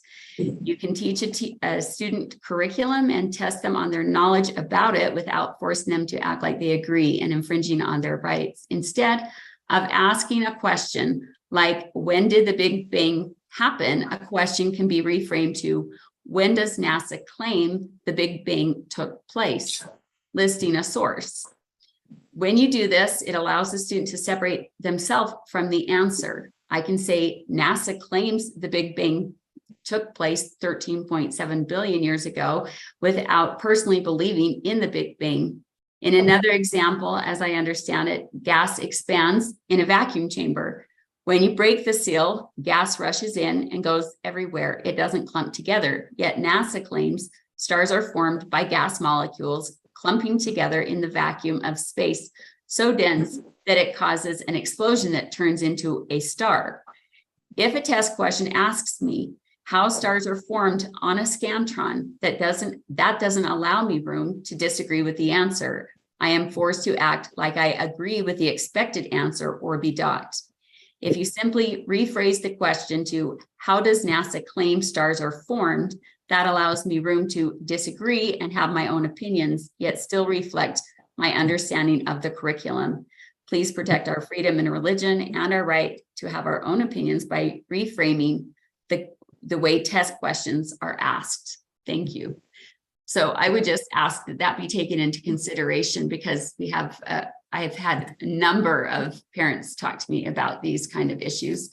And there really isn't any reason that those questions couldn't be framed in such a way to help the students separate themselves from what is being asked, instead of being forced to possibly violate their conscience or religious belief by choosing the answer they know is the answer they're supposed to pick, but one that they do not agree with or believe. So any thoughts on that? Yeah, so it sounds like there's a lot of questions in his email to you. In terms of a question like the Big Bang Theory, when did it occur? This is a good example of the process that we have for large scale assessments that wouldn't put that type of a question on a test, whether it's about Big Bang or anything else, because recalling dates is not considered cognitive rigorous, right? It might be difficult. It could be a difficult question about a date that I might not know, but it doesn't represent cognitive rigor. So that would be the type of test that if his student has seen a test question like that, could come from a number of places. But as a board member, you can be assured that's not coming from certainly the RISE assessment, which also has a parent review component that allows our community, our parent community, to go through and review all of the items. And those are items that go into our RISE summative, RISE interim, or RISE benchmark. The other component that I would say to that is this technical soundness that you asked me about earlier. That type of a question wouldn't survive the psychometric process of evaluating the item response theory on that. It wouldn't differentiate learning for us. So sounds like there's some curriculum questions in there as well that you're getting from that constituent. So those were just a couple of examples that he gave. Are any of the questions on the assessments that we create, right, that Utah creates, ever written in such a way that a student is forced to pick an answer that goes against their belief without being able to contextualize their answer in such a way as to differentiate what they are expected to answer versus while still making it clear that they don't necessarily believe that, but that they will answer because that's it that way, because that's the answer the teacher wants. Does that make sense? Yeah, and I can't speak to teacher questions or assessments. Or it's just the assessment itself. I'm talking, I mean, that he may be talking about, within the classroom, a teacher, a test, but how are our assessment questions written on the state assessments? Do they take that into account? And are we careful that they're written in such a way as to allow that separation of belief versus correct the answer that the assessment says is correct? Yeah, well, I can tell you that our assessments that are created on behalf of the board are aligned to the Utah core standards. So they're going to be aligned to the standards, and they're going to try to measure whether a student is proficient in that particular standard. Right. So like climate change is now in our standards. If there are questions on climate change on the state assessment that assume that climate change is real and somebody doesn't believe that climate change is real, is there a way, are the questions written or the multiple choice answers written in such a way that they aren't forced to mark the answer that they don't believe in order to do well on the assessment? Yeah, obviously, I won't be able to speak to every question, but I can speak to the process, which involves multiple steps, starts with the alignment to the standards and finishes with, well, not finishes, but one of the last steps is the parent review committee. There are tests that our students experience that don't go through that process. ACT would be one, and then many district created or teacher created assessments don't go through that process, but I can speak to the process on those. And it sounds like maybe this is something Chair or Member Klein and I should have this conversation separate from the full committee's time. I'm just concerned. I mean, correct me if I'm wrong. Did you say that your committee creates the questions? No, the teachers in Utah. So teachers volunteer their time, and we do compensate them for that once they join the group. They write our items. And I'll send you the item development process, which will show you all the steps. Significant investment on behalf of the board and the state legislature in making sure that we have high quality, technically sound, and community values aligned assessment items. So are there criteria on how they write the question, and could that be added to that criteria so that it's something that they have to take into consideration when they write those questions? Can you send your email? Do you want to, you talked about that criteria, because I've been on that parent review thing before, and you go through that. If you wanted to send that to her so she could look through that, that would probably be helpful. That's just the parents that are reviewing though, right? What about Well, no, is there criteria for how the questions are actually written before the No, parent it is reviews the them? criteria before they get to the parent. The parent review part is the very end of it. And then they would give feedback at that point, but there is a process before that. They don't just, an individual teacher doesn't just write it and then when I say we, that committee get it. It has to go through several processes. Right, so I'm imagining there are criteria that the committee that writes the questions have to follow when Yes. writing questions and how they write Is that them. accurate? Yeah. That's correct. So that's the criteria I would like to see, and if it's not on there, that it be added so that our tests allow, or the assessments allow for differences of belief without being forced to answer something as if it's fact when the child doesn't believe it, because that's like making them lie in order to pass the assessment or do well on it. And there's a way to separate that out so that the question can still be asked without violating conscience. Thank you. All righty. I just want to say thanks to Darren I feel privileged to be able to get this inside look to assessment. I hope that sometime soon the entire board will be able to get this kind of a view where we were able to take this much time to really understand and wrap my head around it. I'm feeling so grateful and so appreciative of the granularity and the very detailed approach you're taking, and you and your staff are taking to a very complex issue. And when you clarify different points along the way, it sometimes just amazes me how many things you have to consider in each stage of the assessment process, whether it's preparing the assessment, whether it's delivering and executing the assessment, and then the evaluation of the assessment, and clearly looking at the data in the right way so that we're not misusing the data and it's pointing us in a wrong direction. Keeping all that straight is kind of mind-boggling, and I appreciate the fact that you're on top of it. Thanks. Lots of good people here to do that. We're grateful. We are grateful. Very nice. So I would be interested, and it doesn't have to happen today. So what can the board do to facilitate your top 3 initiatives or your biggest need in the assessment arena? What additional supports, what additional work do we need to do that would streamline or facilitate the work that you feel is critical to accomplish in the next little while, so that we're not leaving you without resources, support, direction to move forward in the ways that you anticipate need to be on the burner in the next little while.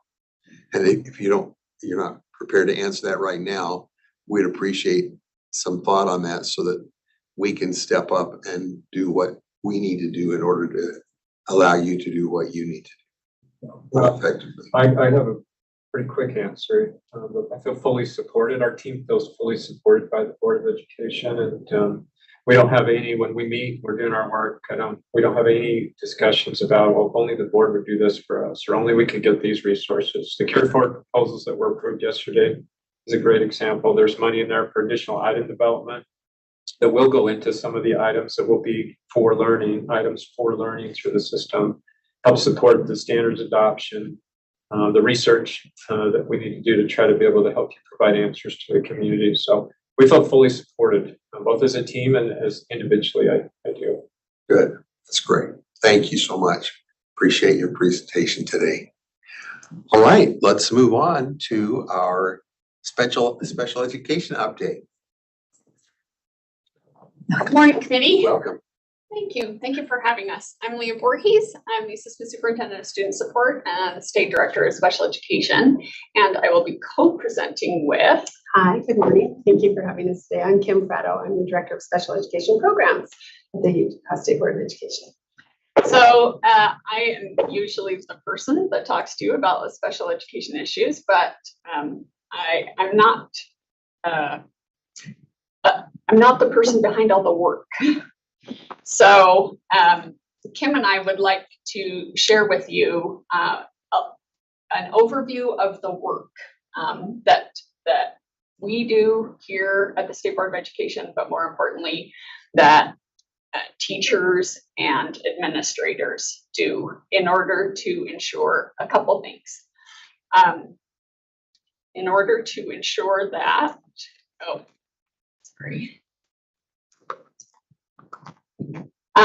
that students with disabilities receive the services and supports that they have a right to in a compliant manner. So really quickly, we want you to think about a student that you've interacted with or heard about in the last year who was struggling academically, socially, behaviorally, or emotionally.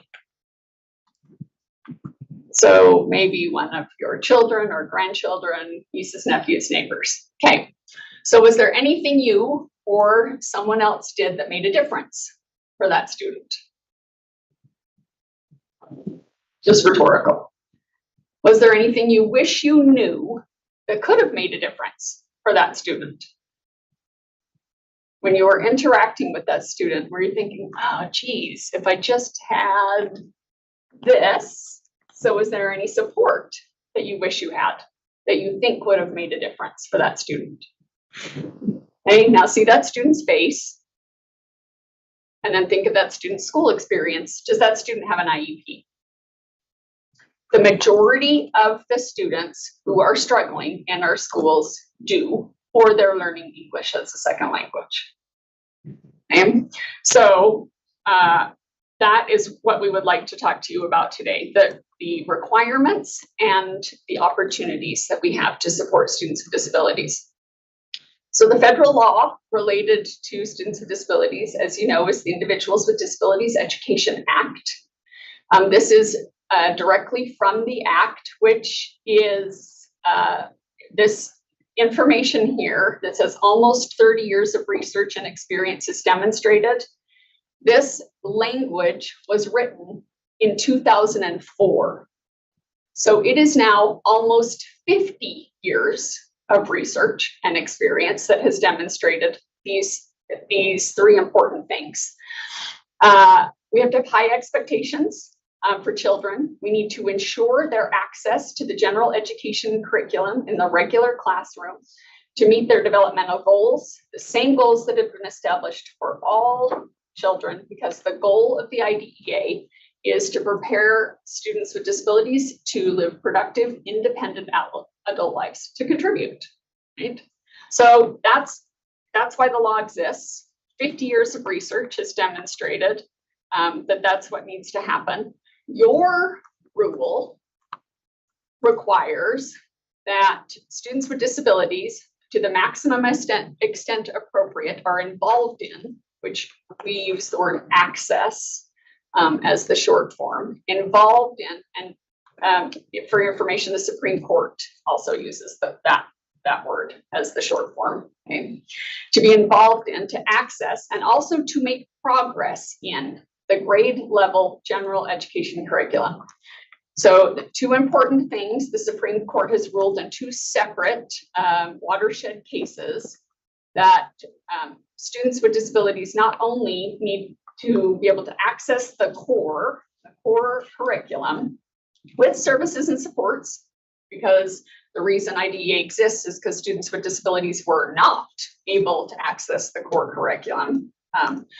But they need to access the core curriculum of their age and grade level, and not just access. The second watershed Supreme Court said that they actually have to make progress, and that an IEP is not reasonably calculated to provide a free appropriate public education, which is the law, unless the students are actually making progress. So those are the two keys. So those are the two things that we measure. Those are the two things that we report to back to the Office of Special Education Programs. So very quickly, in 20 minutes, in 19 slides, we're going to answer these two questions. How is Utah doing at accomplishing the purpose of the IDEA? And how are Utah IEPs doing at accomplishing your purpose in the special education rules? Okay, so first of all, like I said, we track so much data, committee members, how much data we track in special education.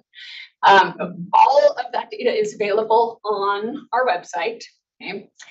The Office of Special Education Programs in the Department of Education gives us an annual determination, okay, and that's in the actual law, that they give us an annual determination of how we as a state are compliantly implementing the IDEA. And so all of our state reports for the past 6 years, because that's how long a state performance plan lasts. You do it every 6 years, like your strategic plan. You update it every 5 or so years. They are on our website. And then we are required in the law to then do the same and provide an annual determination of how LEAs are compliantly implementing the IDEA. And all of that information is on the website. So any LEA, if you're interested in how their students with disabilities are doing, you can look that up. And if you are interested to know how compliant the LEA is implementing the IDEA, all that information is on the website. Okay, so these are 17 indicators, which have 53 targets that we report to the Department of Education each year. And you've probably seen these many times if you've been on the board for a while, and a couple times if you're newer to the board, because I bring that information to you in the spring every year and tell you how we did when we reported to the Office of Special Education Programs. So there are 4 levels of determination. The first level, kind of in my head, I think of it as an A on our annual report card, is needs requirements. And then needs assistance, needs intervention, and needs substantial intervention. There are incentives and consequences, incentives and sanctions for each of those levels. For the 3 years ago, we were in needs requirements. The last 2 years, we have been in needs assistance. We have identified some data errors in 3 of the indicators that has made it so that we don't appear that we are meeting our targets, but we've put some processes in place to improve that. And this year, I really hope we're back up to needs requirements, because it's not fair to our LEAs. It's not fair to all of the teachers and administrators that are working so hard to compliantly implement the IDEA, that it looks like Utah is just getting a B, when really, we're gonna show you some results that are pretty impressive. We have a long way to go, but we're gonna show you some really impressive progress. So Kim is going to talk about, remember the two things we are interested in legally is access and progress. So we've got a little bit of data, not all of it, but a little bit to show you in both of those arenas. Yes, so we're just gonna give you a snippet of this data. So in our area of access, students with disabilities who receive their services and supports in the general education classroom for 80% or more of the day. This is what we're focusing on here. And this was submitted in our APR. And we are also including preschool, least restricted environment, ages 3 to 5. So, and indicators, we have indicator 6, which is preschool, indicator 5, which is school age, 6 through 21. And I've had the great privilege since I've been here at USB for a number of years to help oversee indicator 5. And so we've made some tremendous progress in this area in least restrictive environment for students age 6 through 21. We were, in the area of 50% of those students received their instruction in the gen ed 80% or more of the day. And you can see we're at 72% now. And for preschool, we have also improved in that area. We're at 51. So we're excited that we're improving in this area. We have more students in the gen ed setting receiving their instruction. But so that's something really to be excited about because it's a tremendous growth area. But one of the things, and we'll get to some of the data, is some of the performance and how are we supporting those students that we could use a little bit more work. What is the percent recommendation? So there isn't a recommendation. The national average is 69. Okay, because really 100% isn't reality, No. right? So that's what I'm trying to, Yeah. where's the, Yeah, so So we're 70 just, we're you're just saying- barely above the national average, right? okay, But there are states that are in the 80s. okay. So we do, and so that's a really good question, Earl, that we do have to provide a continuum of services Right. and of alternative placements. So not every student's least restrictive environment may not be in the gen ed classroom for that percentage of the day. That's why I was just trying to figure out where Yeah. the balance is in that, right? Are we within that window? Yeah. Right, 'cause Yeah. that's what it is. Yeah. It's not 100%, but it's, Right. right. So we were way below the national average and now we're slightly above. So we've made some really good progress in this area. So students with disabilities are though, and continue to be removed from the general education core more than any other student group in our education setting. So that's something that we look very closely at. So for students classified with a speech language impairment, that's more of a mild, moderate disability in consideration. They're in the gen ed 95% or more of the time. And again, this is that we're looking at 80% of or more.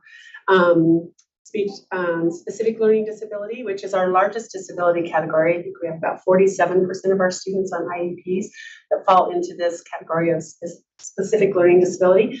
We have about 77% of them who are in the gen ed, that 80% or more. Students with emotional and behavior disability are 57, students with autism 45, and our students with intellectual disability, more significant and complex disabilities, spend about 9% of their time in the gen ed. So that's an area that we can see that we can look to improve. Sure. Kim, could we stop for a moment? Board Member Klein. Yes, I'm just looking at this slide. What is considered, or what is the definition of a disability that is being used? So in our USBE special education rules, we have 13 disability categories that are defined within the rules and outlined. And so if a student qualifies under one of those disability categories and has an IEP and is being served, that's the definition. So each of the disabilities has a different definition. So are these some of the disability categories? Yes. That are listed here, these, 5 bullet points at the end? Those are some of the categories? Correct. And so what is the definition? I mean, how do they determine if a student qualifies under one of those? So specific learning disability sounds very vague, even though it says specific. There's a specific learning disability. There is a definition that talks about what characteristics a student would exhibit, but for all disability categories, a student has to have a disability that's identified. The disability has to impact their education, and it must require specially designed instruction in order for them to have a disability category under the IDEA. And for specific learning disability, it is a disability that impacts their functioning in language. And it has some specific learning disability. It will spell it out, and it will say it's not because of like they're learning a second language, but it could be because they're struggling with Dyslexia or something. yeah, right? dyslexia or dyscalculia. It is neuro and in some of their cognitive, but it's not a disability that they have a significant cognitive disability where they're considered to have an intellectual disability. So it is the largest disability category. So who identifies the child as having the disability? Is there some kind of diagnosis, something that they have to go through and be formally diagnosed? Or is this a category or is this something that any teacher can identify any student as having? Because I imagine every student, depending on how loose the criteria is for qualifying, every student could qualify in some way or another. Yeah, the criteria is not loose to qualify, and not any teacher could identify a student. That's a great question. So school teams identify, so their student could be referred to a school team for if a disability is suspected, then through child find, or if it's an adult in the school, a parent, an educator, if somebody suspects a disability, then they can refer a student to the referral team, and they can do testing to determine if the student is eligible. But there's interventions that should take place before, and it's a comprehensive evaluation. All disability categories require a comprehensive evaluation of data.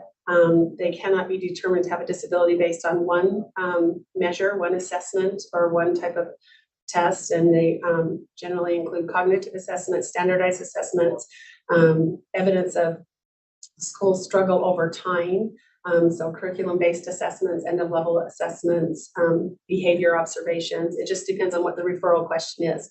If it's about reading, it's about behavior, it's about math, then that. So they each guides have the their team. criteria that the team or whoever's doing the evaluation have to meet. Once it's been met, then they'll meet as a team and make a decision if that's the direction. And usually it's because it dramatically impairs their ability to be successful in learning. And so these criteria would then, an IEP would set a goal to say, we're going to work on this, which goes to the specialized. Yes, Right. correct. Because a student can have a disability and not qualify as a student that needs services or specially designed instruction under IDEA. So some disabilities don't require specially designed instruction. So again, they have to have the disability, it has to be impacting their education and require that specially designed instruction in order for them to Be successful. Right. Okay, I have another question. Please go ahead. Thank you. So I'm looking at the emotional behavioral disability section. So, and the fact that it looks like 80%, is it 80% of students with disabilities are in the general education classroom? Is that what that?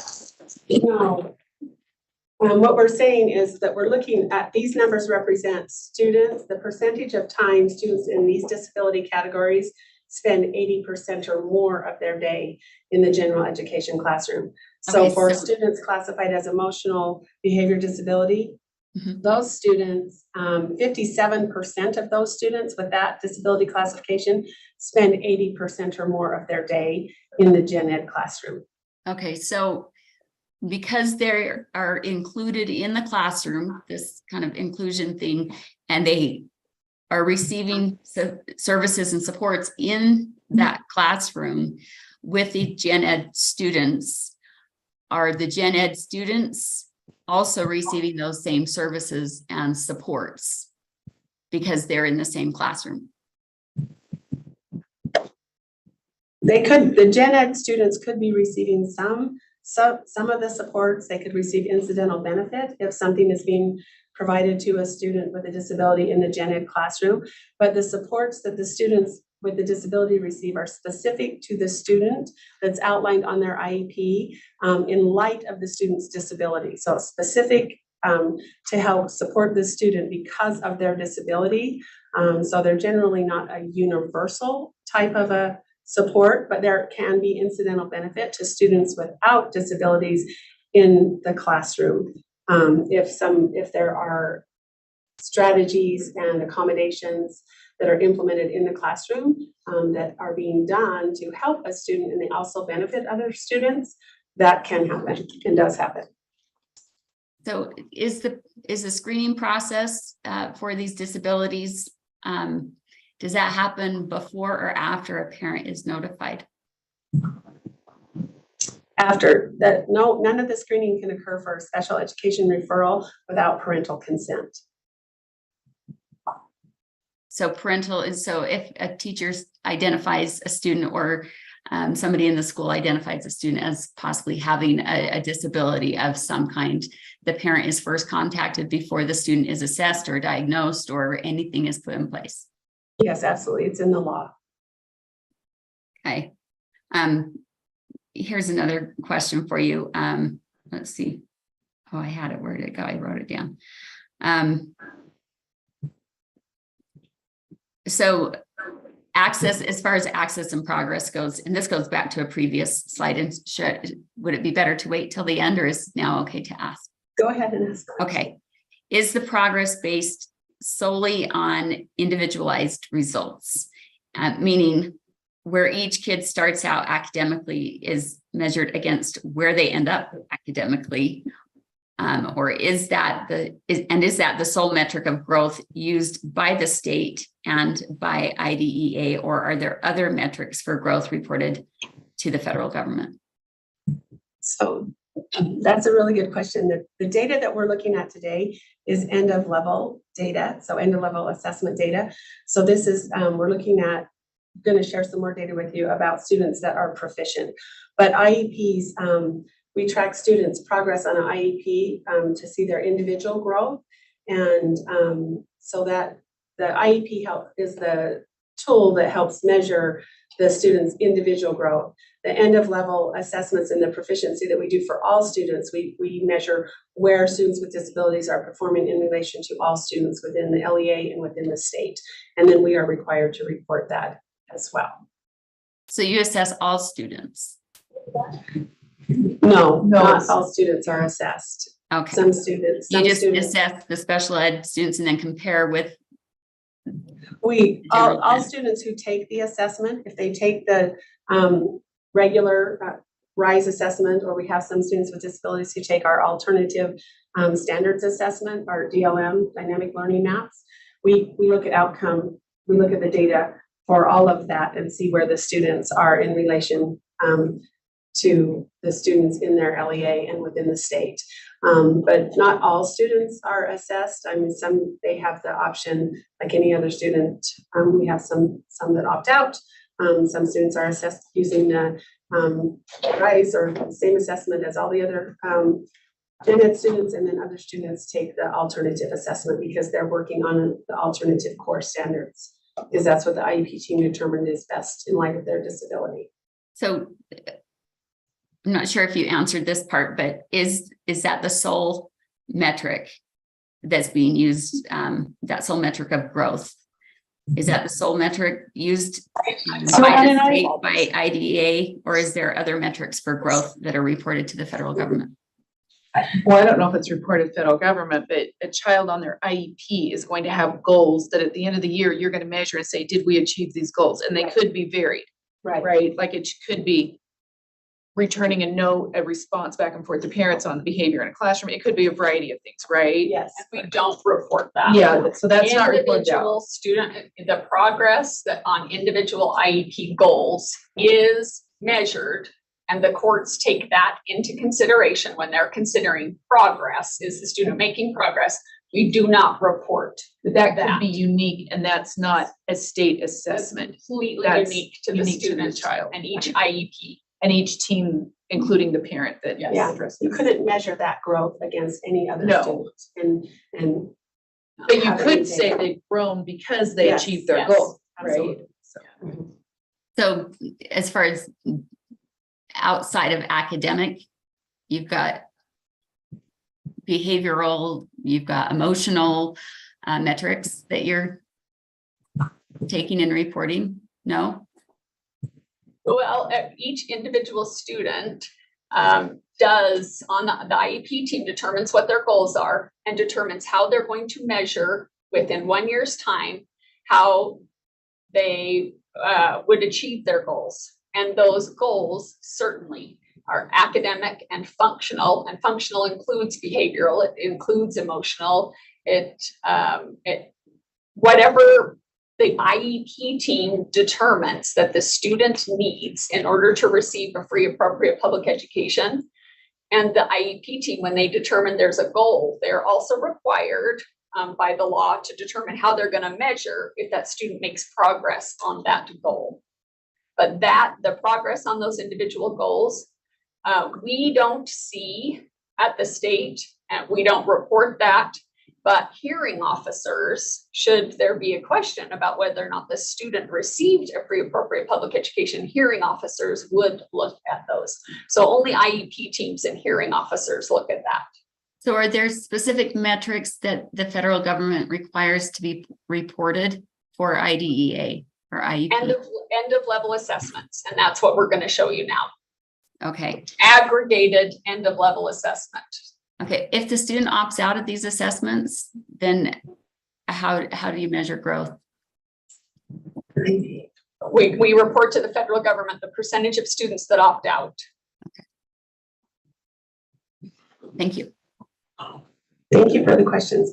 One thing I want to add is parents are part of the IEP team. So the goals that are determined for students and the things that they're working on, parents are a part of the IEP team. So they're a part of that process in determining goals and what skills the students should be working on, and they should be working with the school team to determine that based on the needs of the individual student. Okay. All right, so we're going to look at some of our progress with indicator 3, and this is what we were talking about. This is the end of level assessments, and we're going to look at some English language arts and mathematics assessments, and we're going to also look at graduation rates and dropout rates.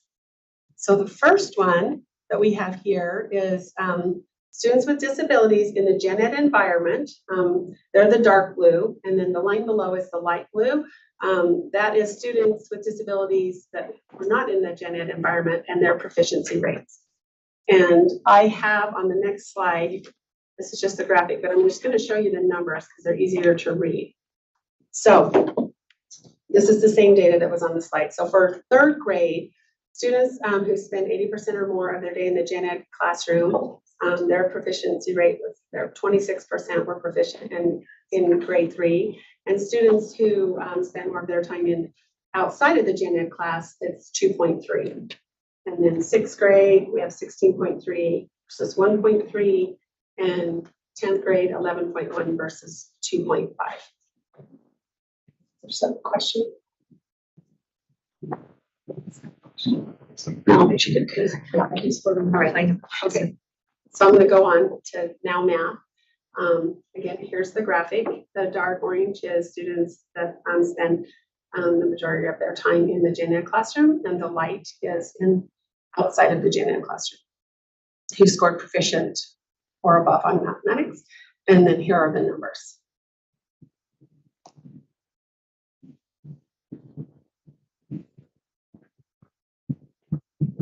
Look at that for a second. These are kids with similar disabilities or just in general? This is just in general, but we do get that question. So one of the things we get questions about, well, if they're in the gen ed class, is it they don't need as much support, so they would score better. Yeah. And so we did dig into our data a little bit deeper and looked at specific learning disability on this next slide, because again, that is our largest disability category, and it's considered a mild moderate disability. And this is the result. So even students with mild moderate disabilities, if they're not in gen ed classrooms, they're not performing as well. Okay, so you're saying 47% are performing well. Or is the 47% of our students with disabilities in the state are classified with specific learning Okay. disability, which is a mild moderate disability, and this is their performance on end of level assessment in English language arts and math. So in the classroom or just in general? Do you see what I'm saying? in general. Okay, sorry, I thought we were doing the comparison. We're not comparing now. So what this, sorry about that. That's What- okay. What this does tell us though, is that students that receive core instruction, it gives us some insight, and it's just a piece of the data. This is snippets of a lot of data that we have that we drill deep down into. But it tells us that students who have access, meaningful access to grade level core content from qualified content teachers and support specially designed instruction that's in addition to core instruction, because that's what special education is. It's in addition to, not in place of. It's very specific in the law. In addition to, not in place of. Students who receive that core instruction and then in addition to perform better. That's another question. Sorry, so if I am understanding you, you're saying that of those 40% that they're performing 4% better? What's the 4%? Sorry. The 4%. I think it was the slide before that's Yeah, thrown me off because I'm doing this comparison and that's probably not what's happening here. We're not comparing that. Yeah. 4% beats then. Yeah, so the 4% is not a very good number for us. I'll just say that. We have 40% of our students, 47% with specific learning disability in that category, which is the mild moderate, and they're only, of those 40%, their proficiency rate is exactly the same on ELA and mathematics, 4%. Okay. And That's that's their proficiency. their proficiency statewide. Okay. Not okay. all of this 40%, but not all of Okay. this 40%, 7% of students, it's important to understand.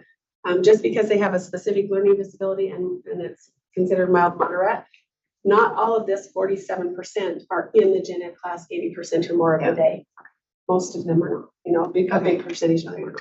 And this slide goes exactly to your original question, Board Member Earl, because when we present this data, the very first thing people ask us is, well, students who have more significant disabilities, their significant disabilities are the reason that the proficiency is so low.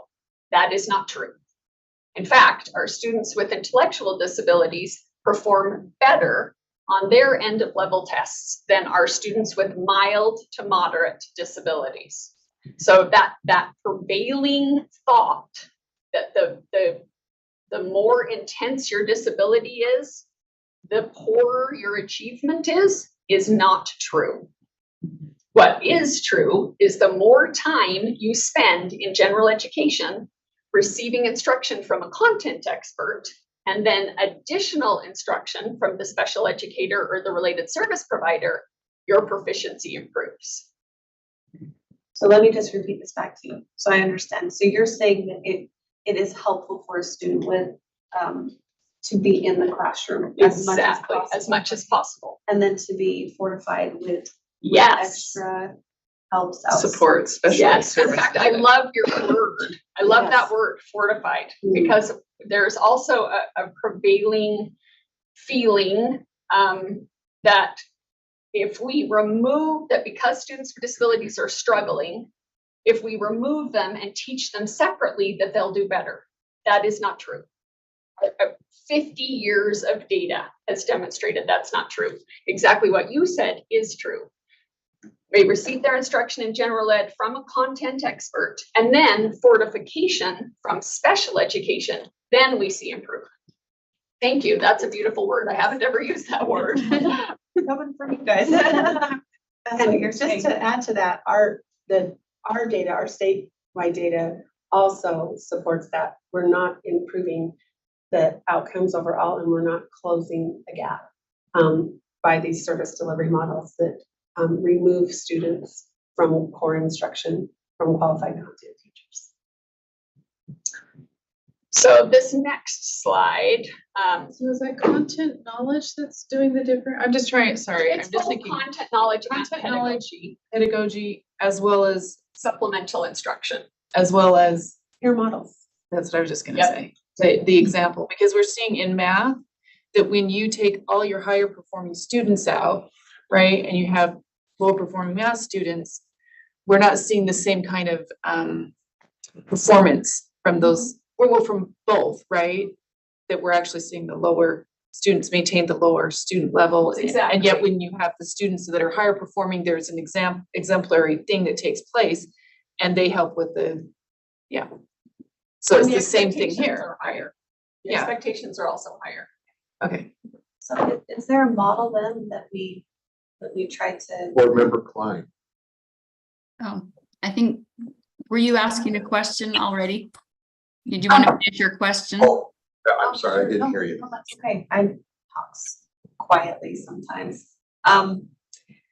Is this a practice that we share throughout the state of Utah, or does this fall on like local LEAs on what the best model is as far as special, these students?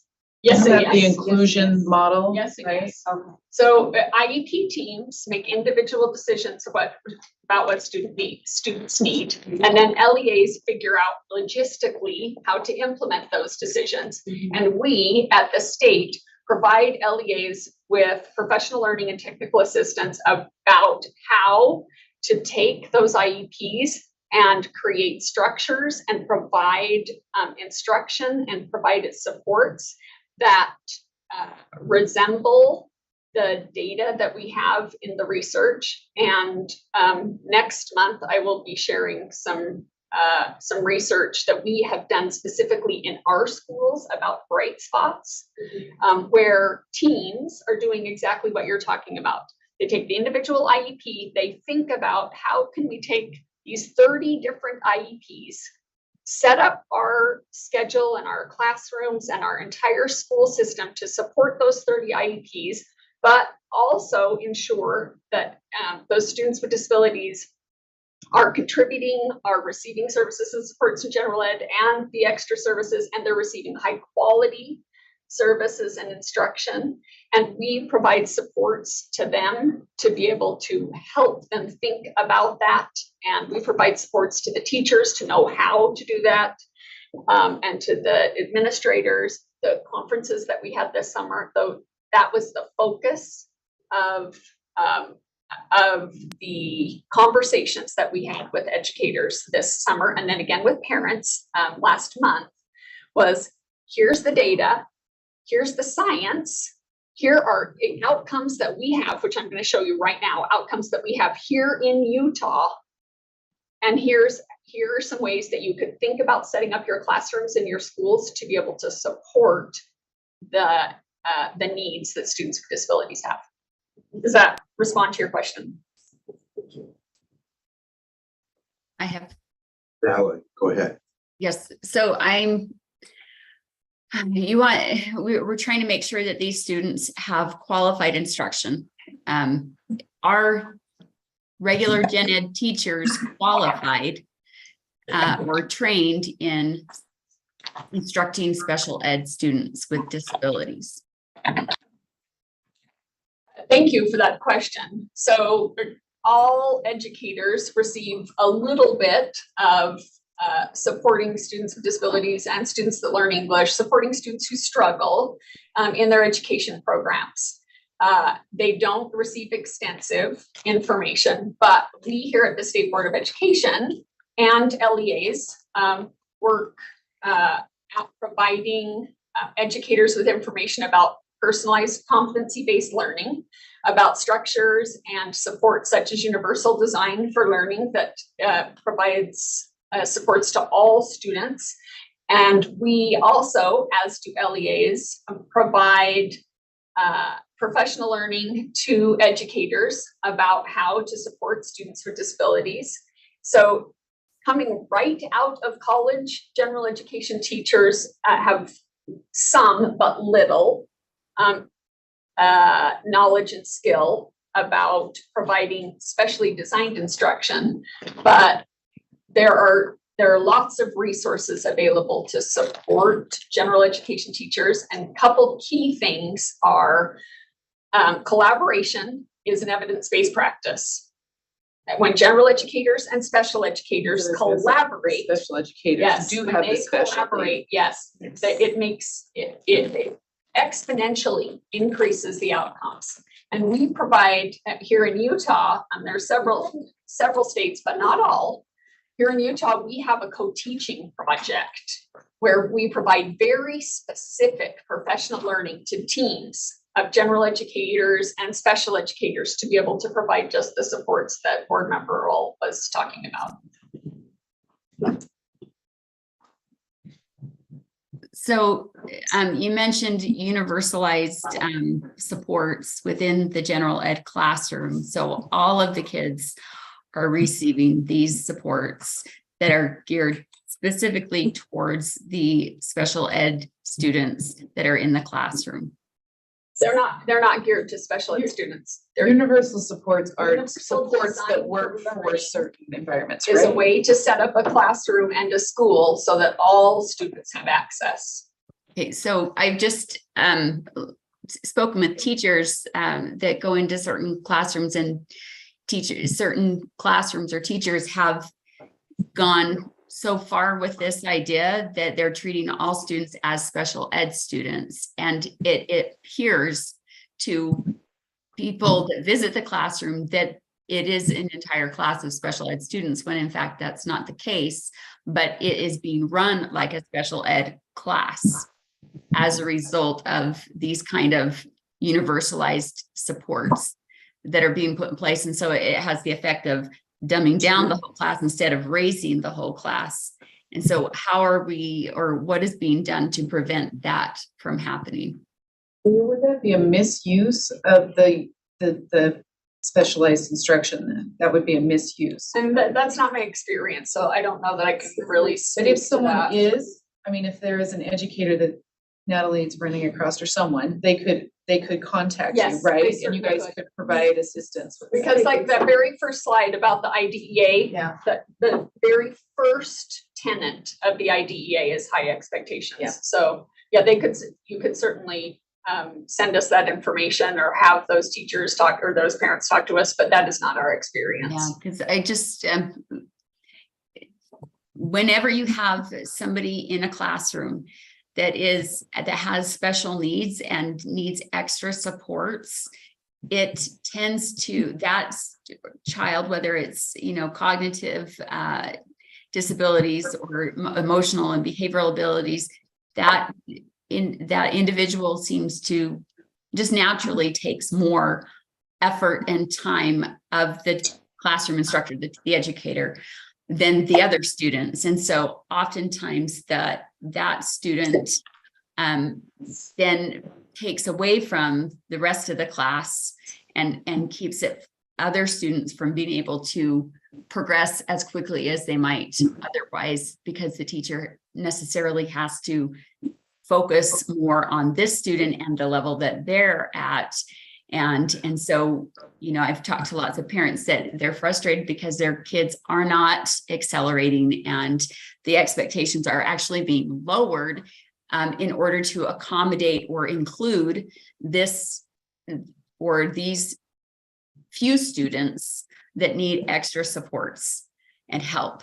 And so while I agree that it is important that these few students have exposure to the regular curriculum, it's not always helpful to the other students, and it's often not helpful for those few students who maybe that setting is not at an appropriate level for their needs. Does that make sense? So how does that get balanced so that we don't end up not providing every opportunity and all the access to that higher quality or that high level of academics that the majority of students could attain if it wasn't for having to slow down and wait for the teacher to address the needs of the few students. Does that make sense? Can you talk to that?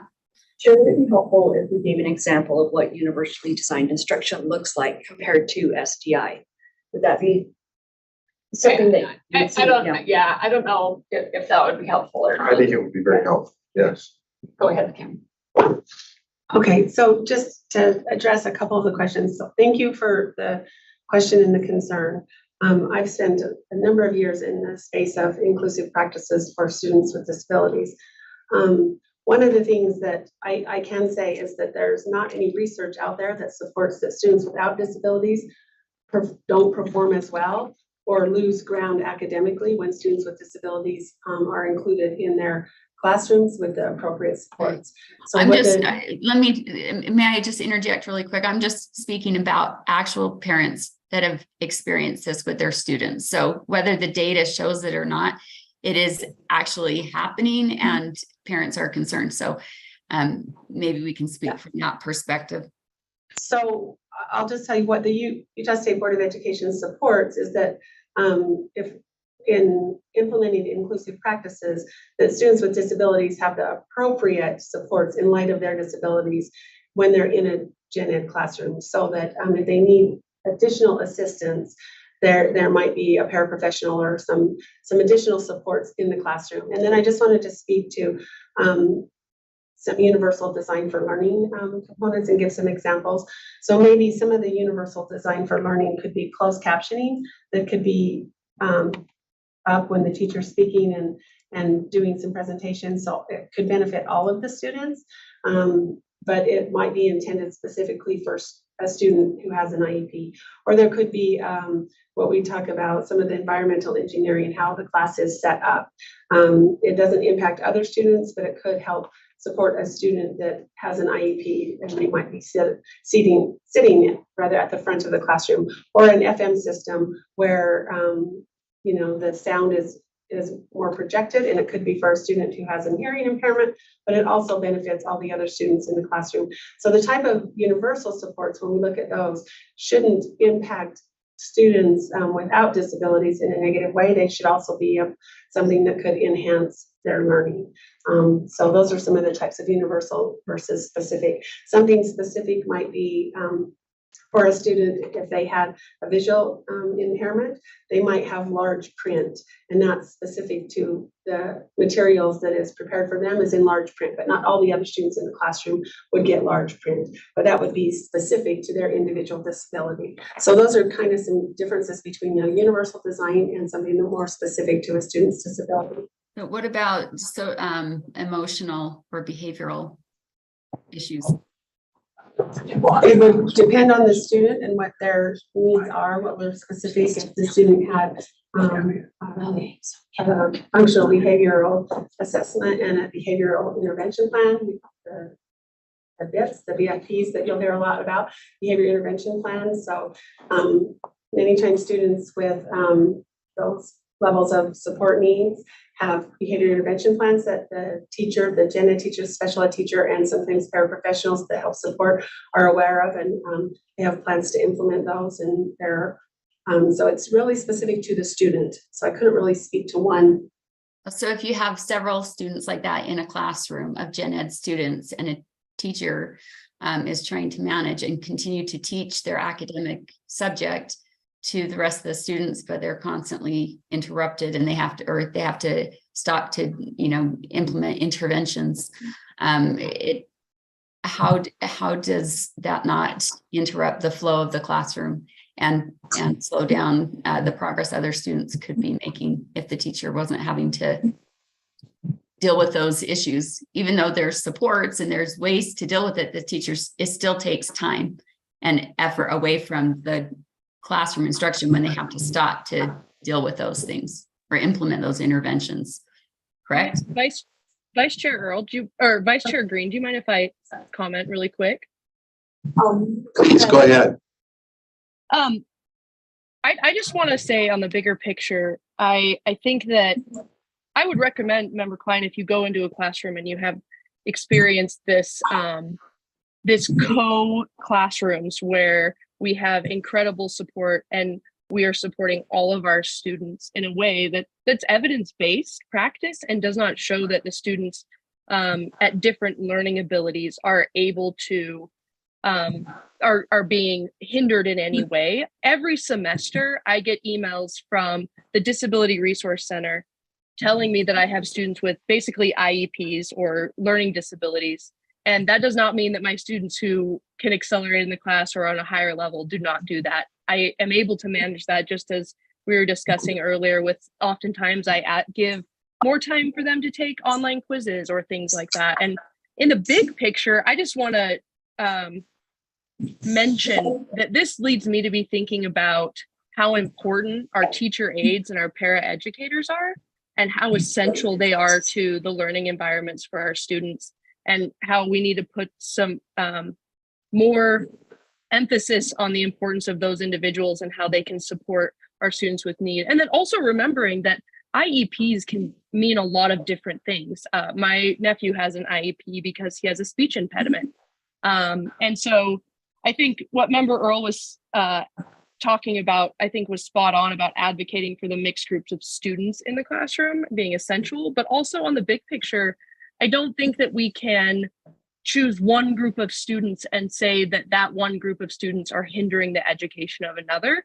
And overall, we just need to be supporting all of our students and finding ways to support our students with unique needs.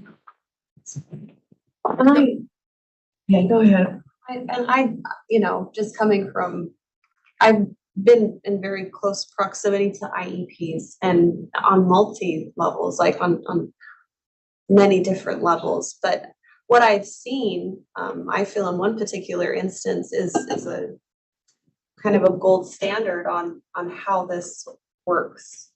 And it's classroom management. It's the teacher being able to manage her classroom. And that comes with years of experience, that comes with supports that are developed within an LEA, and then all the way down to, you know, the school itself. So that, I believe, every school is constantly trying to improve and better as the environment of their school gets developed and improved every day. I think that the importance of the paraprofessionals, I know that the students that need the IEP, the general classroom, you know, instruction happens, and then that student with the IEP during that same math class can be taken to the back room or the area that is delegated for those students that might need more support. And so they're able to leave during math class and say, okay, you're not understanding, you know, the fraction, the decimal, or whatever it might be. Here's a one-on-one to support you. And then they get brought back into the class. And so it's just kind of that real time. I recognize that not every school might have that ability to have those teachers there. That's not the teacher, it's the one that's specifically to support the student. But my understanding and part of my experience too is that there are specific people in that building that are there to assist those students with those specific IEPs, and that's been developed from the IEP process. The team. Right, it's from the team. I mean, it's and I've been in one of those, and we're talking like 14 adults for one child. And you know, you develop, like if A, B, or C happens, you do X, Y, and Z. You know, there's a process that's developed. So I think to Natalie's point, what I'm hearing and I agree with is that we should always be having the quality check on what the optimal teaching instruction time should look like. We don't want I don't believe that the goal is to water down our instruction. I do understand that if we let this go too far, it will be watered down naturally, but it sounds like that, you know, if we could just have that be at the front, that the quality check here is we want as much quality general instruction for those students as a whole as possible. And I do believe that integrating these students into the classroom is very beneficial, not only for the student with the IEP, but also the people around them that take that time to show up for their classmate and say, I know how it is, can I help you? And, you know, there's an environment that happens and gets fortified doing that. Anyway, so for me, that's the gold standard. And I hear the quality check that let's not have it be watered down, but let's just keep, fortifying. I just have a quick question. We have one more presentation, right? And we have about 35 minutes. Is that accurate? Yeah. Okay, so we probably, I'm sorry, I'm just trying to think here, probably about 5 more minutes on this. Tracy, does that get into your, because we've been going about 45 minutes to an hour on these. If we're down to 30, then you put all your time into it too. So I guess if there's additional questions though, anybody could reach out to you, right? Yes. Okay, so do you want to finish your slides and that? Sorry, Ryan, I may be taking over. I'm just looking at the time going, I'm realizing we may not get any lunch if we don't think about this wisely. If we could at this point, Yeah. board members, like I value all the questions that we've got. Obviously, this is something that we all care about. And it's fun to see when that happens because we all just dive in. So if we may, board members, write down your questions. Let's let our presenters finish their presentation. Yeah. We'll go to the next one. And then if you want to tag us all on other email, collaboration or whatever communication with that, and then we can keep diving into this as well. But I would like to hear the rest of the presentation. I don't want to cut anybody off, but let's go ahead and move towards that. And then any questions we might have, we'll see what we have at the end. Sounds good. Okay. All right. So we only have a couple slides left. This particular slide is the result of data analysis that we did with our statistician. We have a contracted statistician who helps us with all the data that we sent to the Office of Special Education Programs to look specifically at, you asked, and in the motion you made about inclusive practices for the Utah Special Education Advisory Panel 2 years ago, you specifically asked, and I think Board Member Earl, it was your question, about bright spots, about places in our state where the gold standard was happening. So we did an analysis to determine what schools and LEAs in the state were performing better than expected, not better than average, better than expected. We did a regression analysis, plugged a bunch of variables in to see, okay, so this is what, for this group of students that spend this much time in general education and have this current level of achievement over, this is now a 3-year period, okay, over time, what would we expect their performance to do when we compare it to all the students in the state? Okay, so this is a very different analysis. This is not an analysis that the federal government requires. We did this as a result of your questions, okay? And we found that for language arts, the expected proficiency of students with disabilities over 3 years is 17.6%, and the expected proficiency of students with disabilities over 3 years is 18.6% in mathematics. And then you can see the number of LEAs that performed within, like close to within a confidence interval of that expected rate, and the number of LEAs that performed above and the number of LEAs performed below. Then we did that same analysis at the school level. So we identified about 20-ish schools in the state, almost 1,200, where students with disabilities were performing better than expected, not better than average, better than expected, and a few more in math.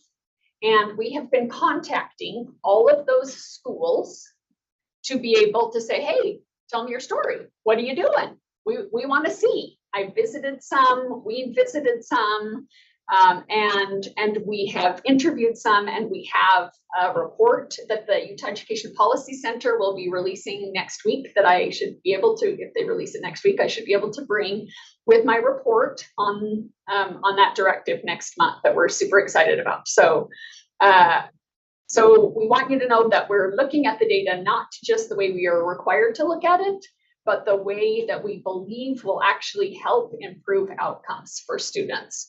And to your question about, is there a way, what we are asking is these, at these 20-ish schools, it is really working. What are they doing that we could then tell other schools about so that we could scale up those good practices and really be able to provide information to schools about, this is what works, try this. Okay, in our context. Okay, just a few more slides with some data to share. So this is our progress we reported on our APR percentage of students who exited school with a regular high school diploma, a certificate of completion, or who dropped out. And this does not include our students with disabilities who took the alternate, who got an alternate diploma. So just as a regular high school diploma. So those are the numbers there overall. And these are our numbers of students who exited with a regular high school diploma and graduated with a regular high school diploma, who spent more time in the gen ed environment versus a special education or other environment. So it's a pretty strong piece of data, we think, to support meaningful inclusion. And then our next steps for improving our outcomes, I'll just leave those for you to read through. We've covered some of them. We said we're looking for some bright spots. We did our inclusion conference and created a portrait of meaningful inclusion. And we have a definition now for inclusion of students with disabilities in our rules. So any questions you can direct to us, and happy to answer them. Happy to answer them. We'll direct it to you. I would say that looking for the bright spots does something for the people that are doing that well in Utah, right? I mean, our people that we're supporting, it says we're doing this well. I mean, it's just a good way to go. This. And interestingly, you will see, so one of the schools that was presented to you yesterday, that was a Blue Ribbon School, is one of the schools in the report. They are a bright spot for students with disabilities as well. So they're in our report, so you'll be seeing them again. That's great. Thank you. I have a question. Yes. So you mentioned that the outliers are better than expected, not better than average, but better than expected. What is the metric, or are the metrics for better than expected? What are the metrics for better than expected? In other words, what's the baseline for what constitutes expected? Are you going to be addressing? So when you bring it to us, or the policy will talk about what they use to measure those. Exactly. Is that what you're asking? Yeah. Yeah. Yeah. Yeah. It's all detailed in the report. Okay. We really appreciate both of you being here and giving us this, I would call this a deep dive. I mean, it's very exciting to understand more fully what's happening with these students that have special needs. And I'm just gratified that you're giving attention to so many details that are going to make a difference. And we're looking forward to the report next month. Thank you. Appreciate your support. Thank you very much. Well, we're excited to have an opportunity to get an update on school improvement. And we keep hearing about individual schools who have made have succeeded in turning around and really providing excellent educational experiences for their students. And we are grateful to have an opportunity now to hear from Tracy as we get a little bit more of a clear picture on where we're at with all the hard work you've been putting in with your staff. Thank you. Yeah, thank you very much. Tracy Vandy Venter, Director of the Center for Continuous School Improvement. And we've brought together some slides that I think is a celebration of the hard work that's been taking place across the state over the last 4 and 5 years. Specifically, we're going to be looking at the previously identified comprehensive support and improvement, or CSI, academic growth schools. And we're going to be showing the growth that took place during their tenure while they were identified and part of this program.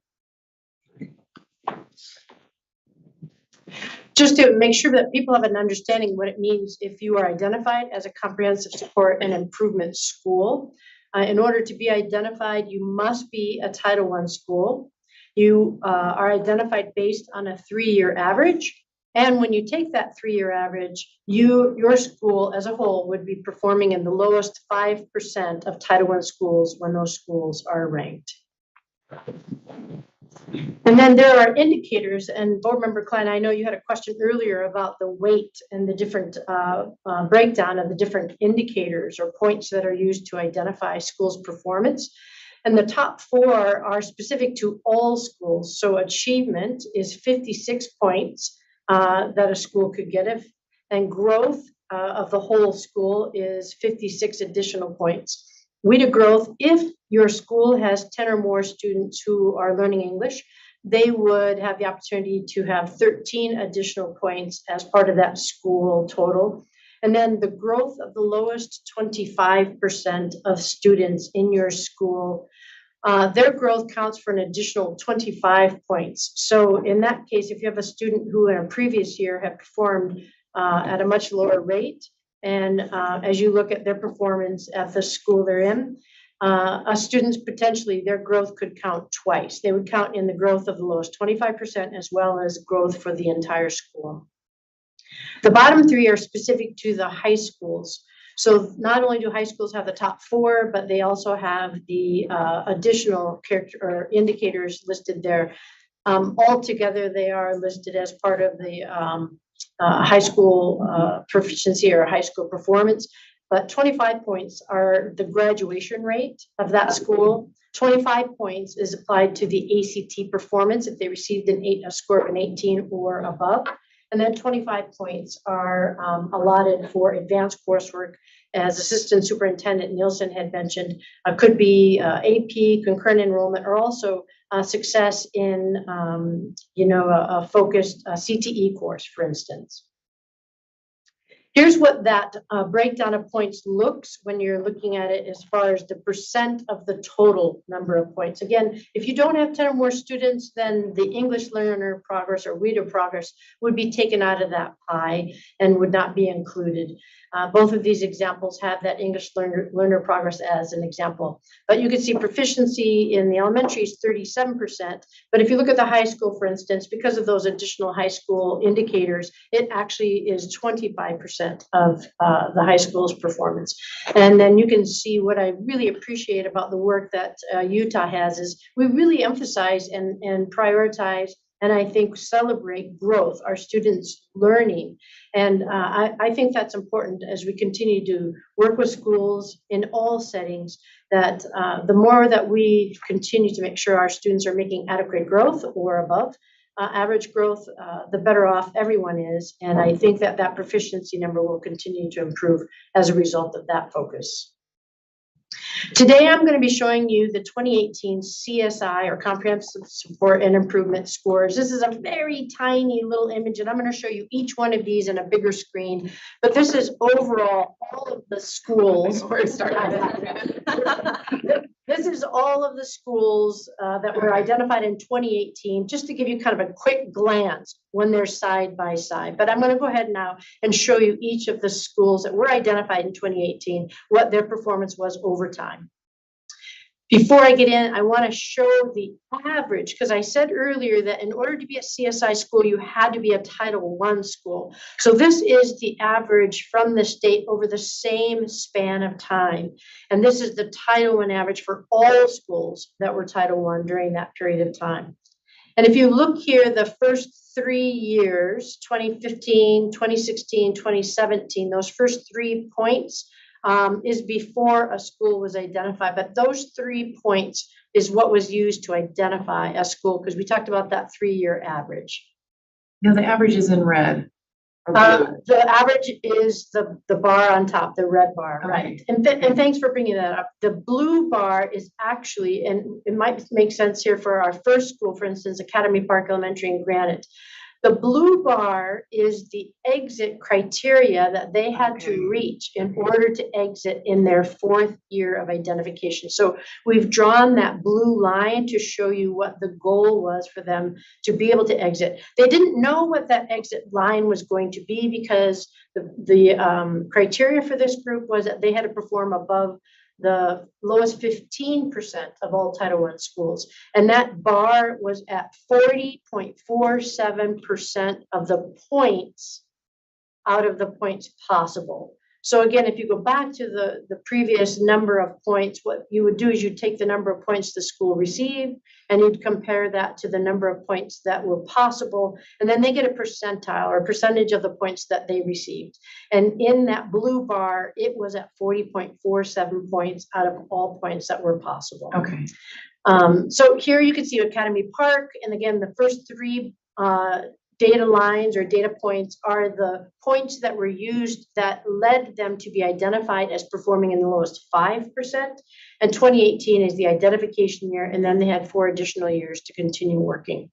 You'll also notice that between 2019 and 2021, that there's a gap in 2020 because we didn't have any data there. So there's a line that will connect you from 2019 to 2021, but there's no midpoint for that 2020 data there. So Academy Park, we've got there. Dual Immersion Academy, a charter school. Endeavor Hall, also a charter school. Esperanza Elementary, a charter school. Granger Elementary in Granite School District. Hanksville Elementary in Wayne School District. And you'll notice there's some missing data points on the right-hand side. And the reason is because Hanksville is a very small school and they had more than 10 students up until 2019. And at 2019, the number of students that were taking the RISE assessment that was used for all of those indicators, both for the growth and the proficiency, they did not have 10 students who were taking that assessment. And so we could no longer calculate their points. And so at that point, then they stopped being a part of that CSI system because you must have at least 10 students or more to be able to be considered. Heritage Elementary in Ogden, Hillsdale Elementary in Granite. And you'll see here, they actually came so very close.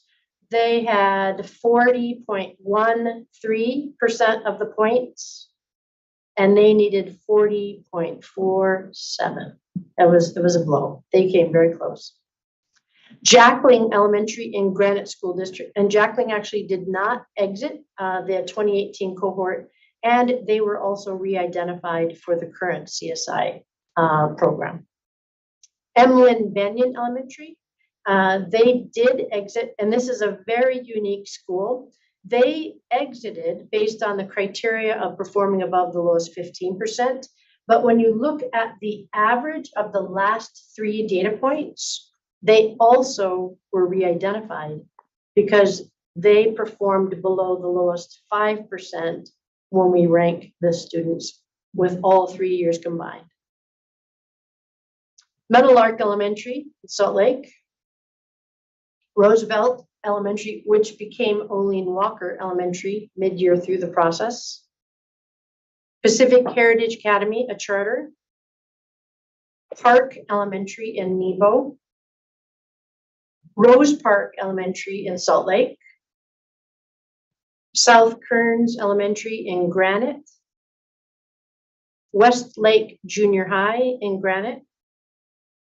And Woodrow Wilson Elementary in Granite. What I really wanted to highlight by looking through all those slides is that these schools really faced a difficult challenge. They were asked to make significant adjustments to the work that was taking place in their school, while there happened to be a couple of challenges that were taking place. So we had a COVID pandemic, for instance. So all of a sudden, some of the work that was taking place had to include things like focus on contact tracking or moving into remote learning during the middle of that cycle. We did have to shift immediately to new ways of helping our students learn. And for some of our schools, that time on online learning was longer than others. And I think that some of the data shows that that maybe had an impact on their overall performance. Also in March, just 2 or 3 weeks after we had the pandemic where schools moved into the online version or were no longer physically present in the school, we had an earthquake. And one of our CSI schools was especially impacted by that. Westlake Junior High had to actually find a new building to continue on with their learning because they had such structural damage that their school had to be abandoned. And then, as I mentioned earlier before, there was a gap in data so that we had no 2021 data. And we know that schools take that information, they use that information, they adjust the work that's taking place in their school. And as they're making those adjustments, they do what they can to continue that growth trajectory. So what I'm hoping that people recognize too is that this CSI school group did an especially amazing job with all of these big challenges. And although we have a few schools that didn't quite make it and didn't exit yet, at this point, they continue to grow and have done so with some big challenges ahead of time. So I know that there's some questions and we'll be open to questions. Member Reel? Hi, I am grateful for this presentation. And again, to reiterate what you said, thank you to the leaders and teachers and staff at these CSI schools. I think it was my first month on the board. We got a list of all the schools that were listed, and I went through all of them, and I believe 3/4 of these schools are in my district. And I think I just want to make a point here how important it is to consider in our decision making the needs of different populations and different groups of students. And so I'm grateful for this and all the work that y'all do to support these schools, but also in the big picture when we talk about supporting students and some of the policies that we make, it's really important to consider that we have students that have different needs. We have students who do not have parental support. We have students who did not have internet during the pandemic. We have students whose parents do not help them with their homework or go to PTA. And my district is a district that has a lot of these schools with different needs. And oftentimes that's why I try to advocate for them and try to find ways that we can support all of our schools in the state, and especially those that have these different needs so that they can be as successful as our other schools that are more affluent or may have more support from at home, down to thinking about one thing that I've been thinking about a lot is translators and how important it could be to have translators at all of our schools for parents that need those so that the parents can be more engaged, just small things like that. So just wanted to mention that and tell you thank you. And of course, thank you to all that are working to get these schools above that blue line and successful in supporting all of our students. So thank you. Thank you. So may I ask how many did not graduate? Did not exit? Exit, yeah. We had 3 schools that did not exit, and 2 of those schools were also re-identified for another full cycle. One school, the one I mentioned that came very, very close, we created a more rigorous intervention plan in collaboration with their community and with their leadership, and they are working on those interventions, those additional pieces of their framework, if you will, tied to their school plan. So we'll see as the results come out how well they did this year. Great, thank you. Natalie. Yes, I appreciate you sharing the different weights that you mentioned at the beginning. 56% achievement, 56% growth, or I don't know if percent is the right term, but when you say growth, are you speaking academic achievement, or it sounds like they're 2 separate things? Yeah, growth is, and Assistant Superintendent Nielsen is actually a much smarter and brighter and faster, but I will give my best shot. So growth would take a student score on the RISE assessment from the previous year, and then that scaled score would be compared to students who start at that same place and compare their growth to other students who start at approximately the same level, and how well their growth was compared to that same student group the following year. So some students wouldn't have a growth score, for instance, if we didn't have the previous year to compare it with. What would you like to add, Assistant Superintendent? I thought you did a great job. We also have a really nice explainer video on our website, because understanding student growth percentiles, which is the methodology Utah uses for growth, can be complicated. So I'll include that in the link of the email I've already committed to send out, which will give our committee members a quick visual exposure to what Yeah. the calculation looks like. Yeah, I think it's really important to just remember though, that they're compared to the group of kids who start about the same place. So those who are the highest, maybe performing are really compared to those other students who are higher performing. And those who might be in the mid-level, again, they're compared to the ones that are within that little group of students. And they're sort of chunked across the board. So students are compared to the students that started at about the same baseline. So I guess so you're measuring the growth of or the improvement that a school or the educators are making from year to year, not the improvement that the students, the growth of the students from year to year, the same student, because it's always a different cohort, even of students, even though,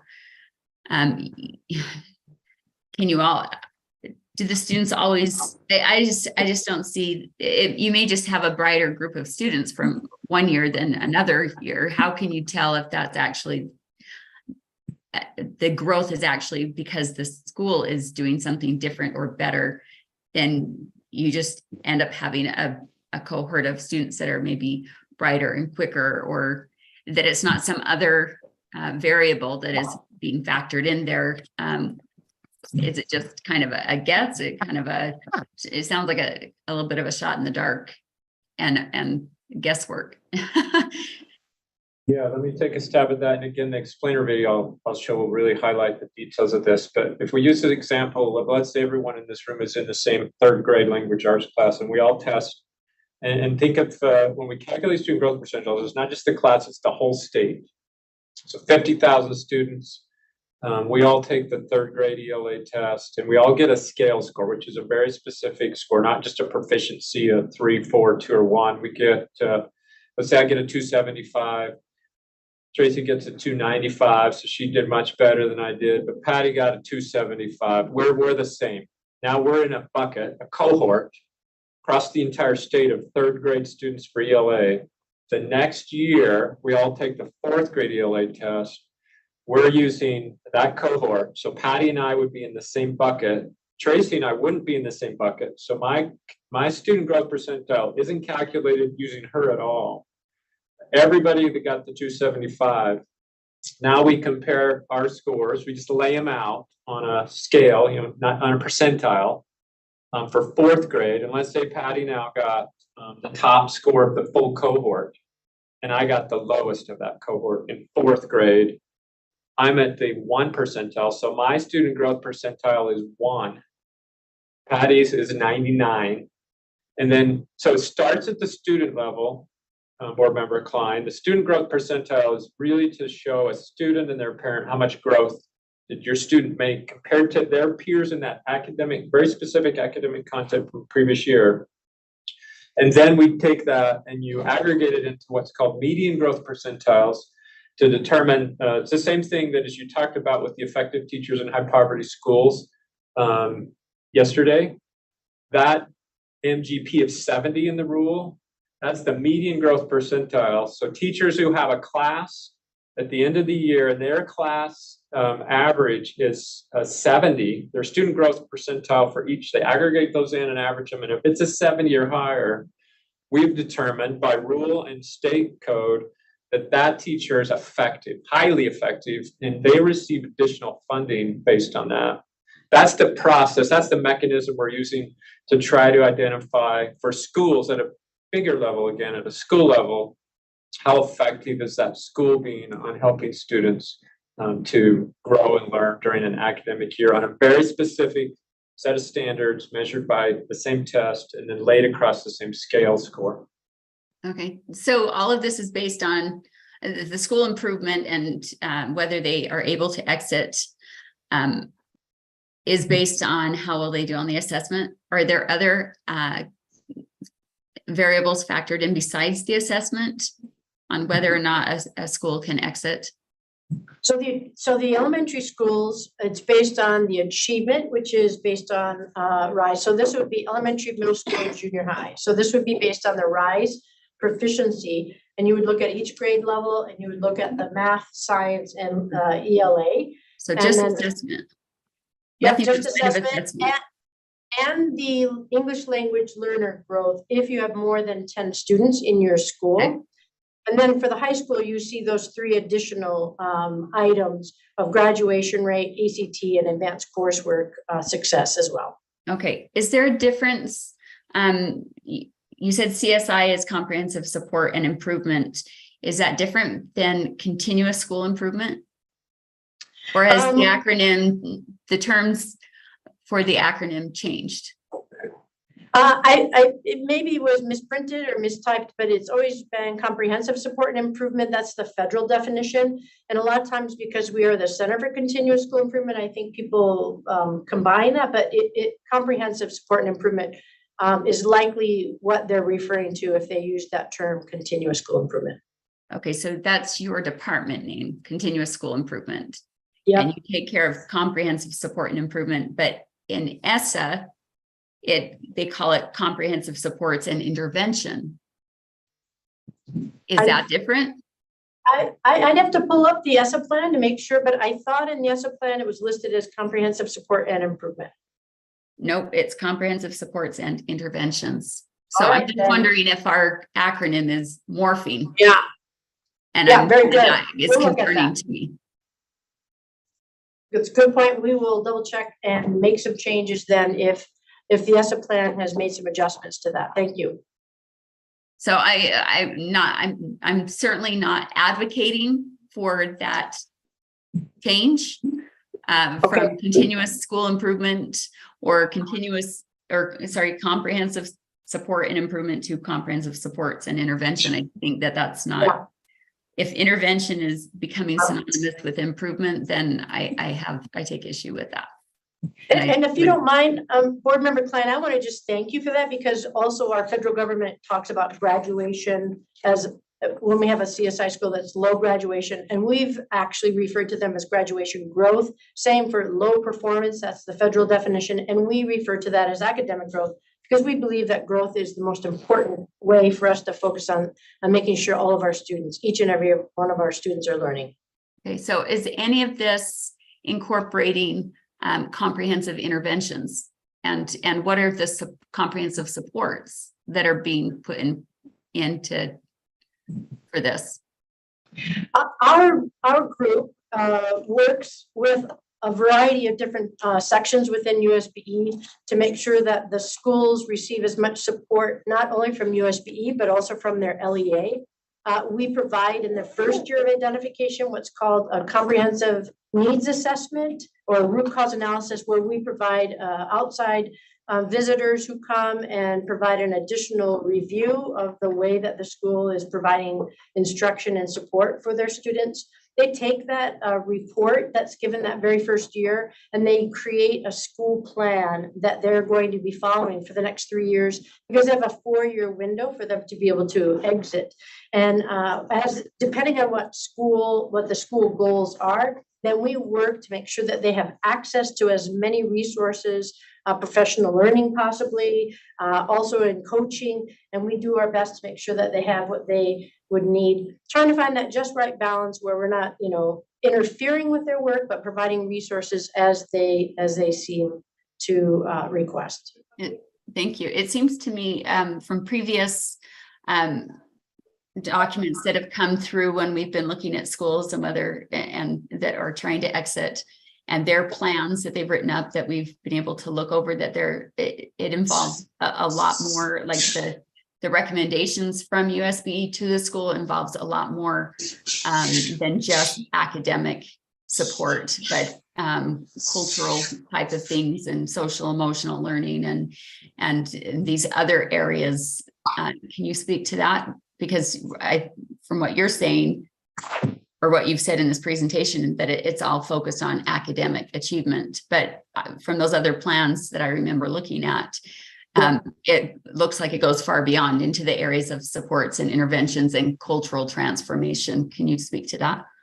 Yeah, thank you. Good point. And we want to just say to the board that we don't dictate what their goals have to be. They work with their community. They work with their school improvement team. They work with their school community council as well as their LEA to identify what those goals will be that they think are important to be able to reach that exit point at the end of 4 years. We may provide some advice or some feedback or reflection, but we don't determine that for them. That's something that's set at each school level. So you're not making recommendations to them of things that would help them get out of, be able to exit this sooner based on anything other than academics? USB doesn't encourage them on in any other area as to what goals to set for themselves? We bring them to these indicators and remind them that these are the indicators that provide them with points towards reaching the higher percent of points possible. So we do encourage them to keep this in mind. And we have at times seen where sometimes, a school that might be underperforming academically didn't have a very clear focus on having academic growth or achievement. So I would say if there have been recommendations, all of our recommendations have been to please consider these very important indicators because this is what's used at the end of the 4 years. We have not been making recommendations outside of these indicators you see on the page now. Do you have a list of like your point system of that you could share with us of every possible way, a comprehensive list of all the different points that they could earn in the different areas? It would help them be able to exit sooner. Yeah, I think I'm still sharing. I am hoping you can see on the screen. I can see this, but are there other areas besides these that they can earn points in? Correct me if I'm wrong, but like a school may actually, one of their goals might be collaboration. Like teachers may be working together. That may be a goal that's not academic, but a collaborative effort, whether it's over math or reading or whatever, maybe it's with the special ed, would help in helping students progress. So, but that would be unique to that school would look at where we at, what could we improve on? Yeah.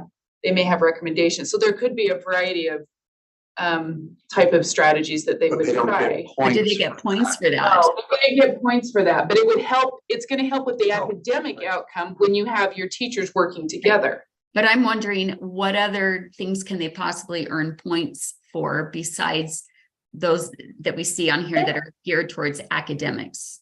Yeah, this is it. This list you see on the screen right now, if you're in elementary, middle school, or junior high, you only have the top 4 options to gather points, and you might only have 3 if you don't have 10 or more students who are learning English. And then the high schools would have either 6 or 7 total indicators, depending on how many students they have, whether they have English students learning English. In some cases, a small school might not have ACT scores if they have fewer than 10 juniors, for instance, and they didn't have 10 students to get that indicator counted. But this is it. This is the points that they need to get. Could you send us a list of all possible recommendations that you make to these schools as far as what would help them move towards achieving points in these areas? Anything that you have ever recommended? That'd be kind of tough for us to do because we've had so many people involved, and some people even aren't with us anymore. But so you don't have a list that you kind of go by as far as, okay, we can make this recommendation or this recommendation. You don't have something already put together. It's just kind of on the fly. I think it's important to remember that a lot of this, we are on the big picture, right? So we're trying to look at the success of these students on the big picture, but we allow for that local control because a school in Glendale where they speak 15 different languages might have different planning and goals that they have to help the success of their students academically than a school in Uinta County. Well, I understand that. That's why we allow that local control and that local goal planning, because it needs to be specific to that area and that community. But on the big picture, we're scaling them based off of these different pieces. And that's kind of the point here, is that we're the big picture, but on the local level, we should allow those communities to make their goals and planning that is related to the community that they serve and how they can best support them in achieving that academic excellence. thank you. That's not exactly what I was asking for. I was asking for specific recommendations that USBE makes in order to offer support and help to these local areas, recommendations that we make at USBE to them. Like, I would imagine we have a menu of options of things that have been tried and done before with other schools that are commonly referred to the local level to say, you know what, you might try this, you might try this, this, and this.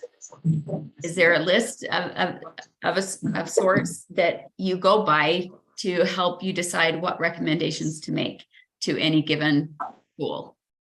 Yeah, thank you for the questions. We do work closely with that comprehensive needs assessment. We have a group that will come to the school. And so we have them work with the school in that, identifying priorities. But again, the community really has a lot of influence on that. We can put together kind of a sequence. You can see what that process looks like. And then if you think about the 2 priority indicators, which came in this last couple of board meetings ago, that will give you an idea about how we have tried to help streamline and focus their work towards reaching their academic goals. So thank you. It's the streamlining of the work and those recommendations that I would like to see that list of that you use. Perfect. That's great. Thank you very much. We appreciate the update, Tracy, and we appreciate the great work that's being done. And we're hopeful for those 5 schools that are still going after it and others that are going to come along. We can count on the fact that there's going to be a new group of students that need to turn around. And we'll be there to help. Grateful to all of you. Great meeting and appreciate all the information that we've received. And this meeting is now adjourned.